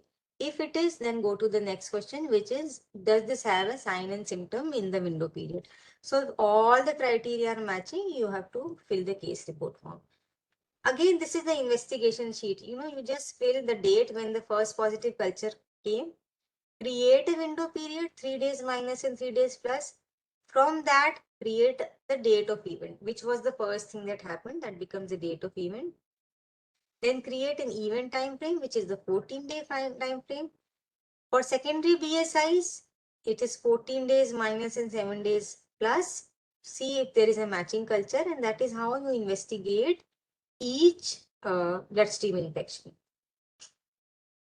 CLABSI definition, somebody wants to repeat the CLABSI definition. It is very simple. CLABSI is, don't get confused. CLABSI is central line in place for more than 2 calendar days on the date of event, or it was there for more than 2 calendar days but removed just on the day of event or day before. Okay, so that's why I gave these two examples. In this case, this is the date of event, and when you go back, you find that on this day of event, central line was in place for more than 2 calendar days. Okay, this was the third calendar day of event. Okay, so this fits the point number 1 of CLABSI definition. The second example is for point number 2 of the definition, that this is the date of event of this bloodstream infection. You find that on this day, the central line was not there, but it was definitely there for more than 2 calendar days, but it was removed on either the date of event or the day before the date of event. The logic is that this patient has an MRSA and there was a line for 9 days. Most probably, this bloodstream infection was because of the contaminated line, right? Isn't it? Because this line was there for 9 days, but it was just removed the day before and the blood was sent on 25th, 1st June. So logically, this becomes a CLABSI because probably this line was the source of bloodstream infection. So, coming to the case report form, we'll give you a hard copy of this. This is the case report form which you have to fill for each bloodstream infection. So the section 1 of the case report form just details the epidemiology, the age and the gender. And for NICU, if you have to do in NICU, it asks for the birth weight in grams. Whether the patient came from community or another hospital, so it asks for basic demographics.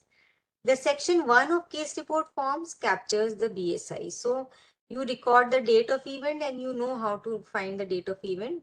Recall that this is the date when the first criteria used to meet the case definition occurred. If it is a positive blood culture, then the specimen collection date. Tick the box whether it's a recognized pathogen or common commensal and write the details of event in the next section, and you have to write the date of event. Section 2 of the CRF records the patient central line. So that is why I am again telling you that you don't have to put your mind whether it's CLABSI or not. You just answer this. Did the patient have a line in place at the time of date of event or the day before the date of event? Okay. If yes, was the line in place for more than 2 calendar days? And then what was the type of line? Non-tunnel, tunnel, and what was the site of the central line, jugular, subclavian. So it just asks you about the details of the central line. Section 3 tracks the positive cultures at other body sites. So this is for secondary BSI. So was a matching culture obtained from another body site? If it is a yes, then you have to write when was it collected, what type of specimen and organism. So whether supposing it was BAL collected on this date and this was the organism. If it was a no, just skip this section. Section 5 tracks the outcome of the patient. So we ask you to track two types of outcome. One is the short-term 14-day outcome. So when the event finishes, the event time frame of 14 days, just write whether the patient is still in the ICU, discharged, died, unknown. And then the final outcome, the long-term outcome, was the patient discharged or patient died. The section 5 of the case report form asks you for the organism identification and sensitivity. So it is only here that we ask you to put the sensitivity and report it. But whatever sensitivity you are doing as per ICMR guideline or NCDC guideline, just enter that, because in the software it's a drop down menu. You just select the organism and select the sensitivity pattern. And so section 5 also asks you about the organism and identification. Then finally, we have to also collect the denominators, because ultimately Just saying that I had 5 bloodstream infection this month carries no meaning for an epidemiologist or for yourself. So we have to collect the denominator data also. Okay, so for BSI surveillance, we have to collect two types of denominators. One is the patient days and the other is the central line days. What is central line days? It is the number of patients in the ICU with at least one central line in place. Okay. If a patient has more than one central line, only count one central line day. So if the patient has two central line, you have to count it as only one because the patient is one. If a patient has a central line with multiple lumens, only count one central line days. Then what is the patient days? It is the total number of patients, very simple, present in the ICU. So if it's an 8-bedded ICU, all the 8 beds are filled that day, the patient days for that day becomes 8. Okay. So both these denominators must be collected at the same time.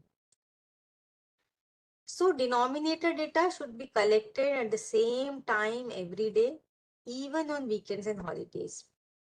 Denominators should only reflect patients present in the unit at the time of collection. So mind you, again, a very, very common lapse we found that supposing a patient has gone to the OT or patient has gone for some investigation, the bed is empty. You don't include that patient in your denominator.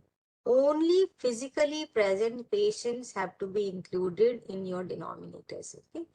So if there are two surveillance units, you have to create two denominator forms, record the denominators each day, and at the end of the month, just add up each day's denominator, and that becomes your total number of patient days and central line days for that month. So this is how our denominator data looks. So supposing on day one in a 20-bedded ICU, you have 19 here and 18 here. Again, 20 and 19. Each day, write the number of patient, write the number of patient with one or more central line, and write the number of patient with urinary catheter. And at the end of the month, just add that and you will get the total number of patient days and central line days.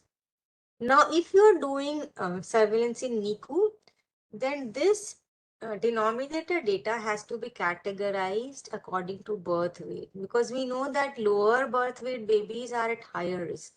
So we have differentiated into less than or equal to 750, 751 to 1000, 1001 to 1500. So this is how many babies of less than 750 gram and how many of them at central line. So in NICU, we categorize it according to birth weight of the babies. So supposing the charge nurse in your 5-bedded ICU is responsible for collecting the denominator data. She collects the denominator every day at 10 a.m. How many central line days and patient days should she report for the day? Bed number 1, patient has been in ICU for 3 days and has a femoral and jugular central line. I think I'll go to the next because this is a chat box. I'll just go. So bed number 1, patient has been in ICU for 3 days and has a femoral and jugular line. So patient day is 1, patient is there, but the patient has 2 lines, but you will only calculate it as 1, right? Bed number 2 is empty until a patient is transferred from OT. So this patient has gone to OT. So at 10 a.m. he was not there. So this will be 0, 0. No patient, no central line. Bed number 3, patient is in ICU for 2 days and has a PIC line. So both yes, 1, 1. Bed number 4, patient has been in ICU for 10 days and had his femoral line removed yesterday. So in this case, you go to the ICU and you see the patient is there, but there is no line. So for this patient, central line will be 0. Mind you, this is an independent exercise.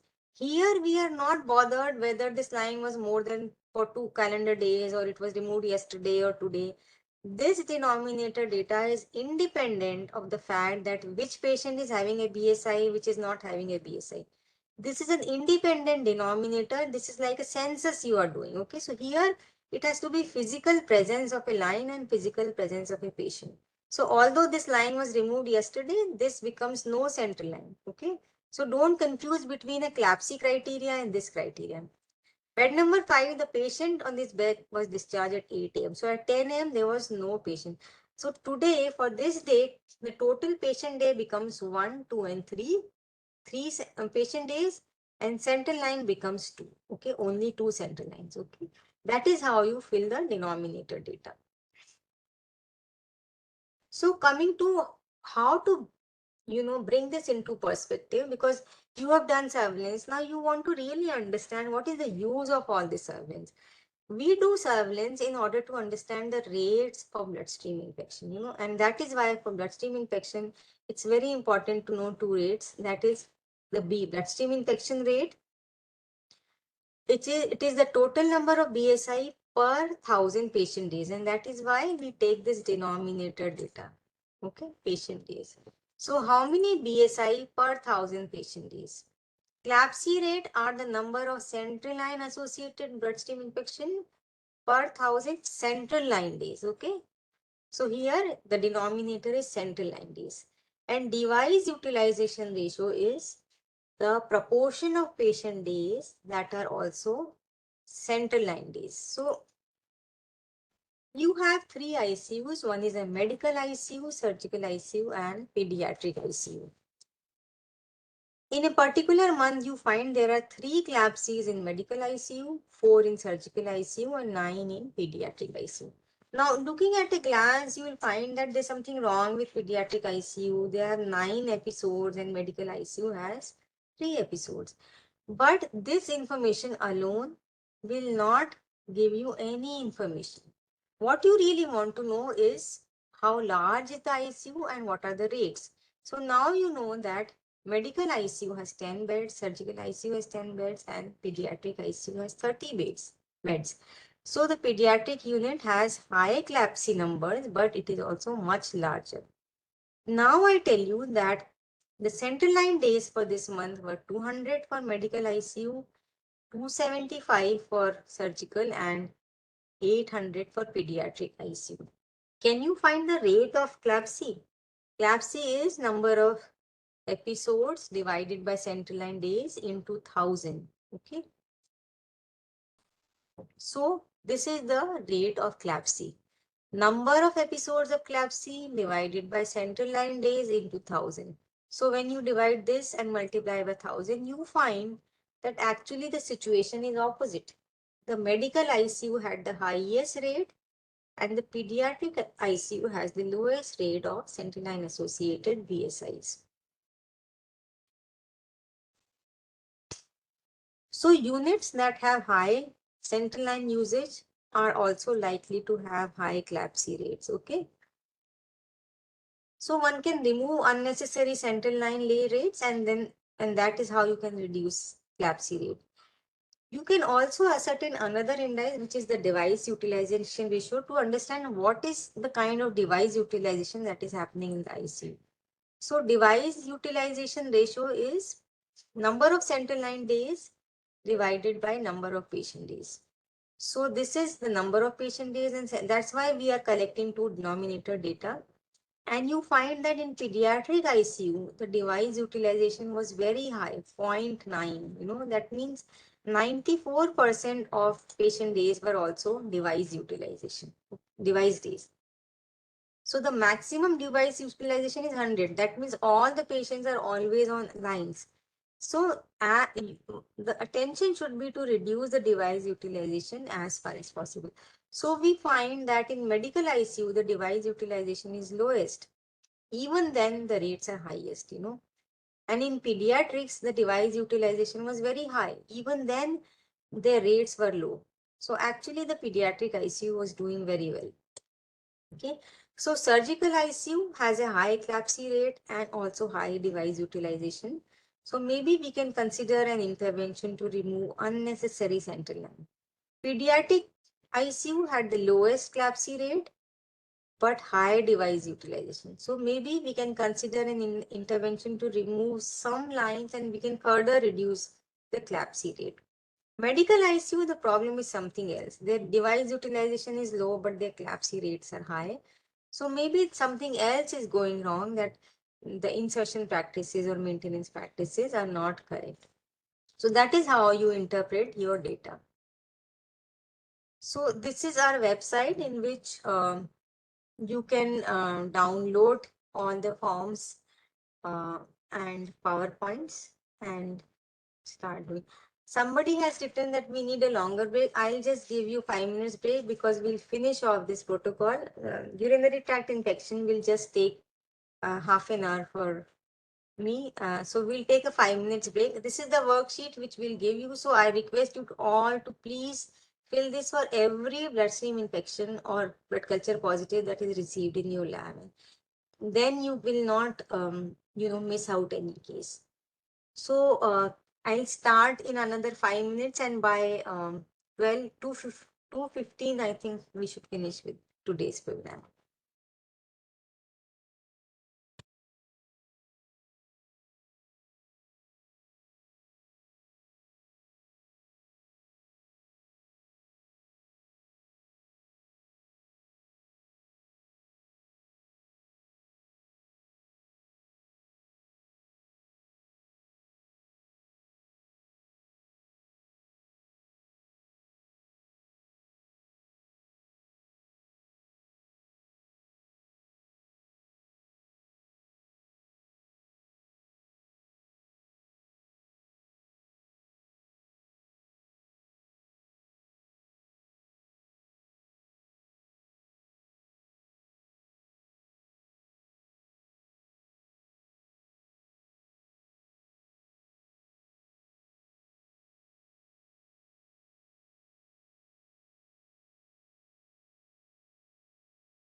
So we'll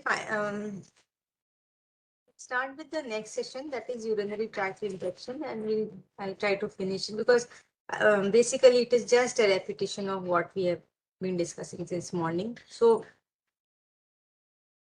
at the end of this session, you will be able to describe UTI surveillance definition, complete the case report form for urinary tract infection and denominator reporting, conduct basic analysis of UTI surveillance, and correctly apply the case definitions to identify UTI cases. Again, coming to surveillance case definition versus clinical diagnosis, we discussed since morning that surveillance definitions are used to identify trends, whereas clinical diagnoses are used to identify and treat diseases. So clinical judgment should not be used to overrule reporting of cases that meet the surveillance case definition. So we are using a definition which is used to identify the trends of UTI or BSI in a particular ICU. So a patient in your ICU has had a Foley's catheter in place for 5 days.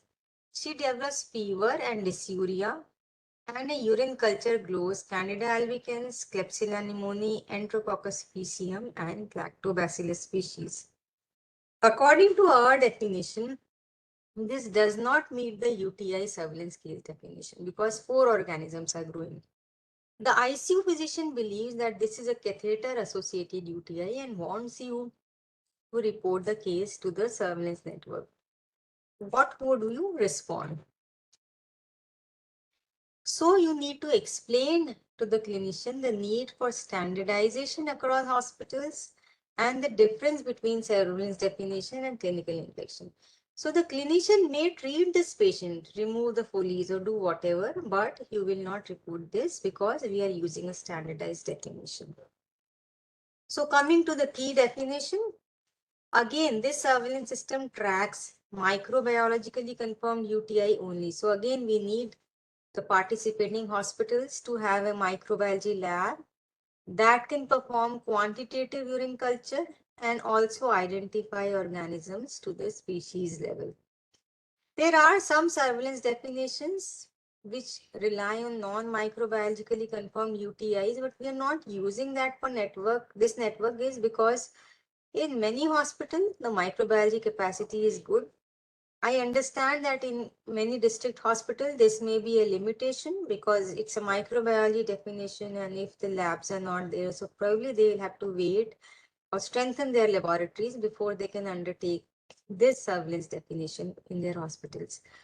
And also why we have taken microbiology definition is because many of the hospitals do not have other systems like nitratase and esterase tests. So, case definitions that do not include culture confirmation may actually pick up many non-UTI cases also. So they are not so specific, and that's why we are focusing only on microbiology based definition.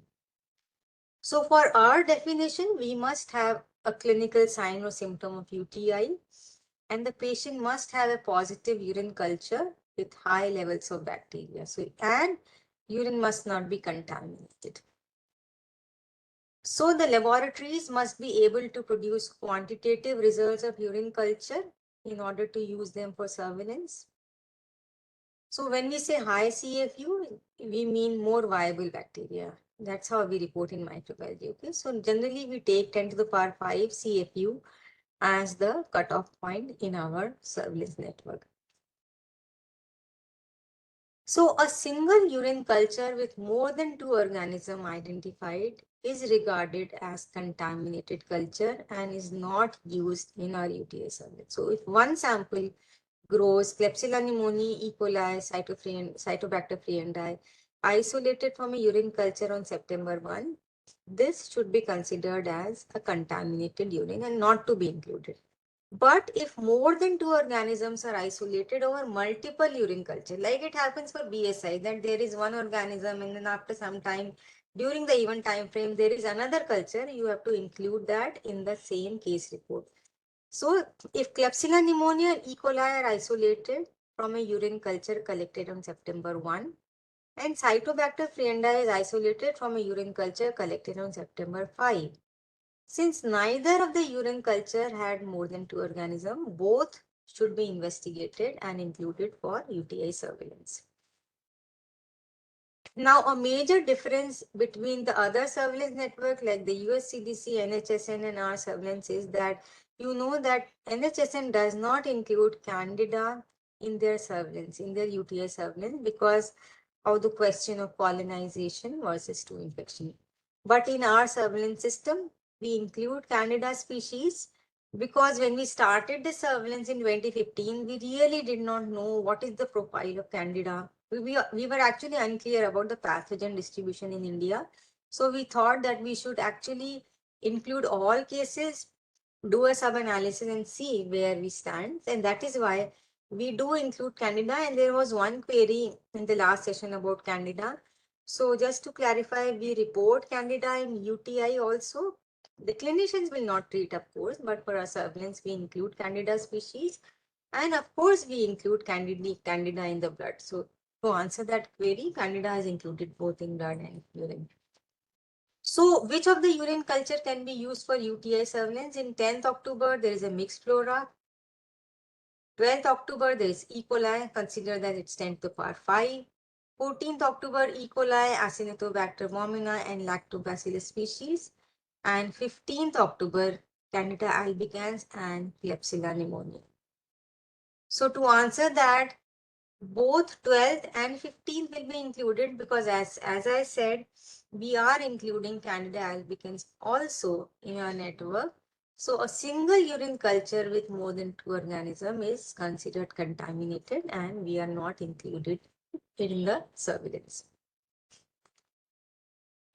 So a patient with all of the following meets the UTI case definition. So please consider, this is an important slide. So this is the case definition. If you're clear about that, you can do UTI surveillance. A positive urine culture with no more than 2 species of organism, at least one organism in urine with more than 10 to the power 5 CFU per ml, and at least one of the following signs and symptoms: fever, suprapubic tenderness, urgency, frequency, and dysuria. So one of these, not more than 2 organisms, and at least one organism more than 10 to the power 5. That defines as a case of UTI. Of course, it has to be hospital acquired. What are the challenges? That we require signs and symptoms, so it may be challenging to obtain urinary symptoms from various subpopulations like ventilated or heavily sedated patients, patients with spinal cord injury. But the definitions must balance sensitivity with feasibility. So we cannot have a separate set of definitions for ventilated patients or cord injured patients or brain injury, because that would make surveillance very difficult across this network. So in some cases where there is non-verbal communication, physical examination may help in eliciting pain or tenderness. So again, coming to the window period, we have been discussing this since morning. The UTI case definition, all the criteria which I just mentioned must be met within a 7-day time frame known as window period. It includes the date the first positive urine culture is collected, 3 calendar days before and 3 calendar days after. So a microbiology lab calls you on 13 September to report that a urine culture collected from a patient in ICU on 12 September is growing Klebsiella pneumoniae 9 into 10 to the power 5 and E. coli 10 to the power 4. Based on the results of culture, should you investigate this as potential UTI? If so, what is the window period? First is yes or no, and the second is what is the window period?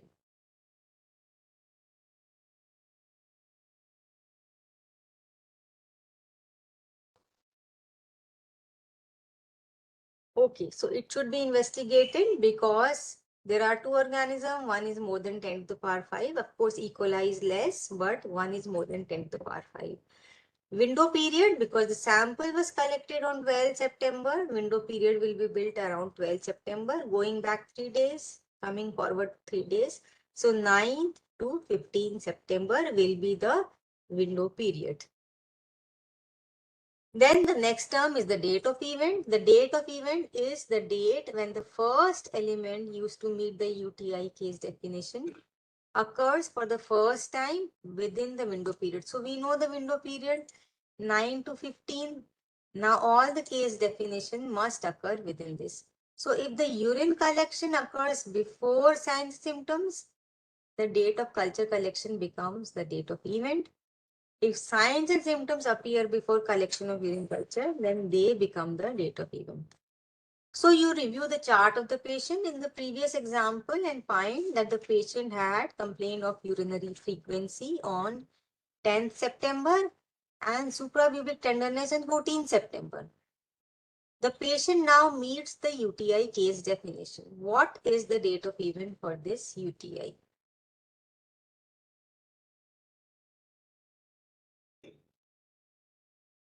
Okay. So the date of event for this patient is 10 September because this is the first element which occurs for the first time in the window period. So although the patient has a positive culture, patient has tenderness, but the first thing to appear is frequency. First to appear in the window period is frequency, so that becomes the date of event. Then we want to know whether it is healthcare associated or not. So how do we define that? The date of event should be more than 2 calendar days after date of hospital admission. If it is less than 2 calendar days, then it becomes present on admission. Then we come to the third criteria, and that is the event time frame. Surveillance protocol includes a rule to separate HAI events for the same patient. So we now know that this event started on 10th, okay, 10th September. And then we need to know when will it end. So that is event time frame. It is a 14-day time frame during which the UTI is considered to be ongoing and no new UTI can be reported. Date of event being the date of day 1. So any organism which is identified after this must be added to the original case report form. So 25th September, in this example, this is the date of event 25th September. Date of event is day 1 of the event time frame. So this event will go from, so this is an E. coli UTI with date of event 25th September. It will go from 25th September to 8th October. If there is a Klebsiella pneumoniae on 30th September, you just have to add this organism in the ongoing event and just report that along with its sensitivity. So on 3rd July, a 46-year-old patient was transferred to the ICU after 2 weeks on cardiac ward. On 6th July, the patient has a temperature of 38.3. Blood and urine specimens are collected for culturing. Blood cultures are negative. Urine culture is positive for more than 10 to the power 5 CFU or Klebsiella pneumoniae, Citrobacter, and E. coli. Was the UTI case definition met? No. So no, it was not met because more than 2 organisms were isolated from urine culture, and urine culture with more than 2 organisms are regarded as contaminated cultures. A 79-year-old patient was admitted directly to the ICU on December 10th. The patient has no history of previous UTI. On January 8th, a urine sample was collected and was found positive for 10 to the power 5 CFU of E. coli. Chart review revealed that the patient had diarrhea and a temperature of 38.5 on January 7th. Does this case meet the inclusion criteria?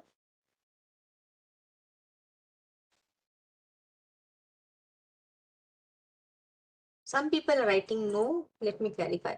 It does meet the case criteria because what will be the date of event? The patient came on December 10, no history of previous UTI. January 8th, urine sample collected positive. So 10 to the power 5 CFU, one organism with a fever on January 7th. So within the window period, you will create a window period around January 8th. There is a fever, there is 10 to the power 5, there is one organism. So this definitely meets the inclusion criteria and it is hospital acquired because the patient was admitted on January 10th. So date of event is more than 2 calendar days from ICU admission. It is not within a previous event time frame because there is no history of previous UTI. So it definitely meets the case definition and must be reported. Now, how do you say whether it is catheter associated UTI? What is indwelling urinary catheter? It's a drainage tube inserted into the urinary bladder through the urethra that is left in place and connected to a drainage bag. This is also known as a Poli's catheter. Condom catheters, straight in and out catheters, suprapubic catheters, or nephrostomy tubes are not considered indwelling catheters for this service. So only Poli's catheters are to be considered. So similar to CLABSI, the same principle applies for COTI. How do you say whether it's a catheter associated UTI? It is catheter associated if there is an indwelling urinary catheter in place for more than 2 calendar days on the date of event, with the day of catheter placement being day 1, or the catheter was in place for more than 2 days but was removed on the day of event or the day before the day of event. So similarly to BSI, see this case. Here is a case of UTI with date of event of 21st October with E. coli. The patient also had fever. The patient had a Foley's placed on 19th October, which was day 1, 20th October, which was day 2, and on day of event, it was day 3 of catheter. So this becomes a COTI. Second example, there is an E. coli UTI with tenderness, date of event is 6th November, and you find that this patient had colis for 18 days, but it was removed on 5th November. So it meets the second criterion that colis were there for more than 2 calendar days, but it was just removed 1 day prior to the date of event. So again, this becomes a COTI. You will not have to answer, you not have to actually bucket it yourself whether it's COTI or not. You just have to answer leading questions in the case report form, and the software will itself call it as COTI based on your answer. So is this a COTI? You have identified a patient who meets the UTI case definition with the date of event of 5th October. The patient has been in ICU since 1 October. The patient had a Foley's catheter placed upon arrival to the ICU on October 1, which was removed on October 4.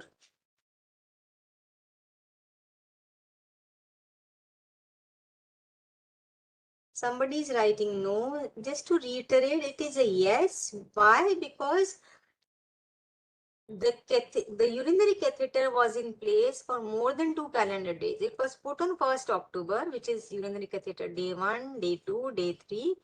And it was removed just 1 day prior to the date of event. So it meets the second criteria, okay? Catheter more than 2 calendar days, but it was removed just on the day of event or 1 day before the date of event. So this matches the UTI COTI criteria. So again, the case report form will not ask you whether this was COTI. You will have to report all the UTIs. The case report forms just asks you about whether the patient had a catheter, what was the date of insertion, and whether it was in place for more than 2 calendar days. So how do you find the cases? You work with the microbiology lab. So the surveillance team has to get all the urinary cultures daily. Go to the ICU and see the additional signs and symptoms, and you can leverage the other medical records. So in the SOP, the Appendix 1 gives you how to find the UTI cases. The actual process may vary. It will suit whatever infrastructure you have, but you have to see all the positive cultures, and you must understand that the initial months of surveillance will yield lower quality data, which is okay because you are getting used to the protocol and case definition. But as you keep doing this, your processes will really become fine-tuned and you will gain experience and confidence in challenges. So how do you go about? You review the microbiology reports daily and identify the positive culture. Confirm that the patient was housed in the ICU, because sometimes it happens that patient to mila hi nahi, patient was not there. Review the clinical and laboratory data to confirm that what were the additional signs and symptoms. Use the date that the first positive culture was collected to create a window period. Once you have created a window period, set the date of event based on lab or clinical signs or symptoms. Use the date of event to determine if the patient was in the ICU for more than 2 calendar days. If not, do not continue, because then it's present on admission. If the date is more than 2 calendar days, use the date of event to determine again in the ICU for more than 2 calendar days. If not, do not continue. Confirm that date of event does not fall into a previous event. If it is falling into a previous event, again do not continue. Confirm that the entire case definition is met during the window period. If it is not, then do not continue. And if everything is falling, then create an event time frame. Follow the patient's laboratory results for full event. If there are additional cultures, keep on adding them and complete the case report form. This is again an algorithm. It's not clear, but it's clear in the SOP, and it just gives you a yes, no kind of a thing, how to investigate a case. And again, a worksheet and table. You just record the date of positive culture. Does the urine culture have at least one organism with 10 to more than 10 to the power 5? If yes, continue to question 3. If it is more than 10 to the power 5, are there more than 2 species isolated? If yes, you don't have to report that. If there are less than 2 species identified, did the patient have the following signs and symptoms? These: fever, suprapubic tenderness, urgency, pregnancy. If everything is matching, then fill the case report. So again, when was the first positive culture collected? create a window period. From the window period, create the date of event.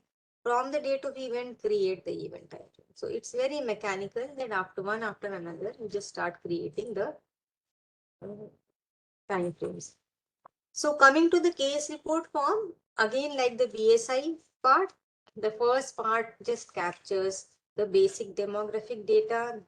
For NICU, it requires the birth weight. One of the questions was why birth weight is important. Weight is important because when you are analyzing your own data, you will find that lower birth weight babies are at higher risk of infections and mortality. So it gives you, world over, you will find that NICU data is stratified into birth weight. So this is how you fill the first section. The section 1 of the case report form captures the UTI information, the date of event, which you know how to find the date of event. It was a cultured confirmed UTI. The section 2 of CRF records the details of patient's urinary catheter. Did the patient have a Foley's in place at any time on the date of event or the day before the event? It's yes, no. If yes, was the Foley's in place for more than 2 calendar days? So based on this answer, the software will itself bucketed into COTI or non-COTI. Section 3 details the outcomes like for BSI at the end of 14 day, whether the patient is still in ICU, transfer, discharge or NAMA, and the final outcome at the end of hospitalization. Section 4 reports the organisms in the patient's urine culture and their sensitivity. So if there is more than one organism during the 14 day, just keep on ticking that Staph aureus, E. coli or Klebsiella and what was the sensitivity. So again, we have all the organisms which are known, we have added, but if you have any organism which is not there in the database, you can just write it there. So we have the writing option also, you can just keep on writing. And then you have to actually collect the denominator data like for bloodstream infection. The denominators used for UTI are the patient days similar to the bloodstream infection. These are the total number of patients in the surveillance unit and the urinary catheter days. These are the number of patients in the unit with an indwelling Foley's catheter. So as for BSI, denominator data should be collected at the same time every day, even on weekends or holidays. Denominator should only reflect patients present in the surveillance unit at the time of collection, and the data collection can be done by surveillance staff or clinical staff. Each surveillance location should have its own denominator data. So if there are 2 ICUs, 2 denominator data forms, okay? Record them daily at the same time, and then at the end of the month, you can just add up and get the denominator data number. So I have shown you this with the BSI, how you have to go and fill this, how many number of patients, how many number of patients with line, and how many patients with a urinary catheter. Then coming to the metrics, as in BSI, we have to calculate the rates. So the UTI rates is the number of urinary tract infections per 1,000 patient days. The COTI rate is the number of catheter-associated UTI per 1,000 urinary catheter days. And the device utilization ratio is the proportion of patient days that are also urinary catheter days. So simply, it is just urinary catheter days divided by patient days. So these are the formula. UTI is number of UTI divided by number of patient days into 1,000. 40 is number of catheter-associated UTI divided by catheter days into 1,000. And urinary catheter utilization day is urinary catheter days divided by patient days into 100. This time it's 100, it's not 1,000. So you have completed 3 months of surveillance. You have identified 6 UTIs, of which 2 are COTI during these 3 months, and you would like to calculate the incidence. There were 950 patient days and 650 urinary catheter days. What is the overall UTI rate? So for UTI, it will be 6 divided by 950 into 1,000, and for COTI, it will be 2 divided by 650 into 1,000, right? So total UTI is number of UTIs divided by 950 into 1,000. and 40 is 2 divided by number of catheter days into 1000. So this is the UTI rate and this is the 40 rate. Now, what would you do with this information? Of course, you have to convey these rates to your ICU in charges and device prevention measure. Okay. So just to reiterate, we know what is the window period. It is the date of first positive diagnostic test plus minus 3 calendar days. All elements must be met during this window period. The date of event is the date that the first element used to meet the UTI case definition appears for the first time. This could be the date of test collection or the date that first sign or symptom appeared. Event time frame is a 14-day period when the UTI is considered to be ongoing. No new UTIs can be reported for the patient during these 14 days. Microbiologically confirmed UTI is a positive culture with not more than 2 species of organism. At least one of them should be more than 10 to the power 5 and with at least one of these signs or symptoms: fever, suprapubic tenderness, urgency, frequency, or dysuria. UTIs meeting all the following criteria should be reported. Date of event should be more than 2 calendar days from hospital admission. Date of event should be more than 2 calendar days from surveillance unit admission, that is ICU admission, establishes that UTI is attributable to this ICU.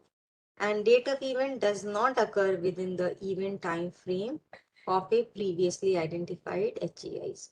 So if it does not meet all of the above, it is not to be reported. Catheter associated UTI is a UTI that meets one of the following criteria. An indwelling urinary catheter has been in place for more than 2 calendar days on the date of event, with the date of catheter placement being day 1, or an indwelling cath was in place for more than 2 calendar days but had been removed on the date of event or the date before the date of events. So this finishes all the 3 modules: the basic HAI module, the BSI module, and the UTI module. I'm really thankful for your patient listening. If there are any important questions, I can just take it.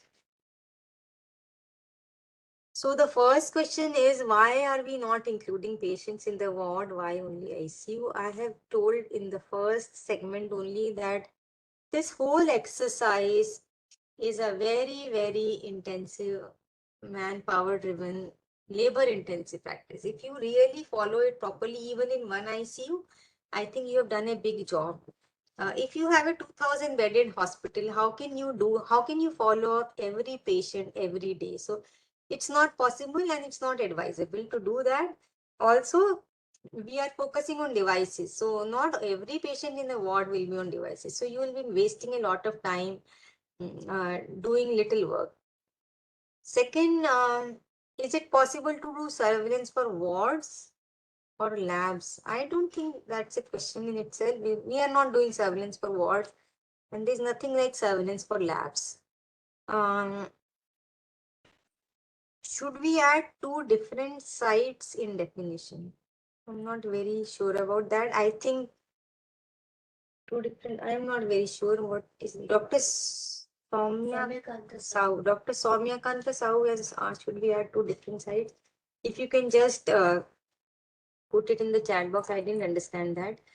Then Dr. Pinky has asked, for matching blood culture, is it mandatory to draw one from central line and one? No, I've answered that question that it's not mandatory. You can take from any side. Why showing the date of first blood culture positive? Why showing the date of first blood culture positive? I am not sure of this question. Then there is a question that if a patient gets positive culture on second day of hospital admission, it will come under present on admission. If the same patient gets another culture 2 days after the first culture, do we need to report this? Yes, we do have to. So this question is very important. If a patient has a Klebsiella on day 2, exclude that. But if there's a Klebsiella on day 5 again, investigate that. So Although it's the same organism and your logic says that it was there on day 2 also, but no, on day 5, because it is now fitting into the case definition, you have to include that day 5 case as a new case. Then there is a question, Ralstonia, Sphingommonas in blood culture should be reported. Of course, everything has to be reported. As I said, every blood culture positivity has to be investigated, reported, whether it's if it's a recognized pathogen, you don't need any sign and symptom. If it's a commensal, you need signs and symptoms. So the same protocol, it's not organism specific surveillance. It's a protocol specific surveillance, and you have to report, investigate each and every positive culture. In fact, what we do at AIMS is that at the end of the month, we take out a printout of all positive cultures and we write down which case report form has been filled, which is not filled, and what is the reason. So even if it is one staph epidermidis, you have to note down that this was not reported because this was single positive or the signs or symptoms are not there. So every culture positivity has to be investigated. Then, what if second culture is negative? I think it means con, then you'd have to exclude it. If signs and symptoms appear first and date of collection is on a later date for a recognized pathogen, then I've answered that for recognized pathogen, we are not bothered about signs and symptoms. Irrespective of signs and symptoms, even if they appear first, we are only taking the date of sample collection as the date of event. Then there is a question, if only one sample is sent and it has grown skin commensal, no other sample, exclude that. Because the definitions are definition. The count should also be the same for the organism. No, one, or if there are two organisms, one can be 10 to the power 5, one can be 10 to the power 4, that's okay. Then secondary BSI include common commensal. I have answered that. Present on admission will create event time frame. No, present on admission has to be excluded. Do we need to create event time frame from secondary BSI? No, we don't have to create event time frame. I have conveyed that clearly. Why 7 days after is taken for secondary BSI? Again, I have clarified that it helps you to communicate to the clinician to take additional samples, and that helps you in picking more cases. When both primary and secondary definition meet, which is to be reported. It's not possible that primary and secondary both definitions. If it is secondary, there is a matching culture, it cannot be primary. So it is only secondary. If it is secondary to val, should the count be 10 to the power? That is up to you how you report val. Ideally, it should be 10 to the power 5. Then there is a question, what about if a urine sample grows two organisms and only one is matching? Yes, so this is an important question. According to CDC, both of them should be matching. So if only one is matching, then it's not a secondary BSI. Then please enlighten about Candida species. I have already told you you have written blood and urine. I have clarified in endotracheal aspirate, we don't report Candida species. Secondary when does the secondary BSI with clepsidine? I told you that in secondary BSI there is no event time frame. So as soon as you find that it's secondary BSI, the date of event becomes the final date also. So you just have to report it and it ends on the date of event itself. Is only date enough or symptoms to be mentioned in the form? We'll share the form with you. It mentions the date and the symptoms. Why birth weight is important, I have explained. Whether POA will create event time frame, it will not. Those are the questions. Or the main question, do we need to exclude Candida auris from our service for Cortic? No, why will you? So there is a question, will we exclude Candida auris from Corti? Why will you exclude? I have explained you that for our surveillance, we are taking all Candida. And of course, Candida auris is very important. So we have to include Candida auris. Next question is, in neutropenic sepsis, how do we define a hospital-acquired BSI? So in neutropenic sepsis, how do we define? hospital-acquired infection BSI, our definition remains the same because we have very few cancer centers in our network. So we are not going after the mucosal barrier injury MBI, LCBI definition. We are sticking to this definition itself. If you work with neutropenic patients, you can have a separate evaluation of the definition, but for our network, you will have to stick to our definition. We are not going into MBI, LCBI. Can cons be reported for urine? Can cons be reported for urine? It depends on your microbiology reporting. I can say that viridin streptococci can cause UTI, but I haven't seen cons causing UTI in the last 15 years. So I mean, how often do you find cons causing UTI? No, I don't think so. If the patient is a catheter and admission, his definition of UTI is incorrect. Should it be reported? So another question is that if the patient is admitted with a catheter and the case definition is met, again one common question, yes, it should be, because if there is a catheter and the UTI occurs within the first 2 days, then we can call it present on admission. But if a patient comes with a central line or a urinary catheter and the case criteria are met at day 6, although the patient was catheterized somewhere outside, but if it meets your definition of more than 2 calendar days, you have to include that case in your ICU surveillance. So whatever logic you may say that this was put outside and it must be infected there, it will actually, if it is fitting into your definition, you have to include that. What is the retention period for the devices such as polyscatter and etc.? So there is a question, what is the retention period for a device? I can't answer that because that is an individual institutional policy. We change it at day 2 in case of neurosurgery, and we put external catheters. For central line, it's difficult sometimes. So it is your institutional policy. I can't really comment on that. There are any benchmark available for capsule body wrap and SSI in India? Benchmarks for SSI, COTI, BSI, you can look at our manuscript which we published in Lancet Global Health. That is the first 18 months data. You can take it as a benchmark, but we really don't. CDC does not advocate benchmarking, because benchmarking, what CDC says is that you should establish your own benchmarks, which is temporal benchmarks. Something like I have my rates as 8 per thousand central line days in these 6 months. How can I reduce it further? So it's good to benchmark yourself against your own ICU, that this is my baseline rate, I'm doing this and I want to reduce it further to this. So rather than going after national benchmarks or something like that, it's better that you establish your own benchmarks and try to reduce your own rates. But yes, you can look at publications and see how your rates stand against other published rates. So those were the questions. If there are any other questions, you can mail it to us.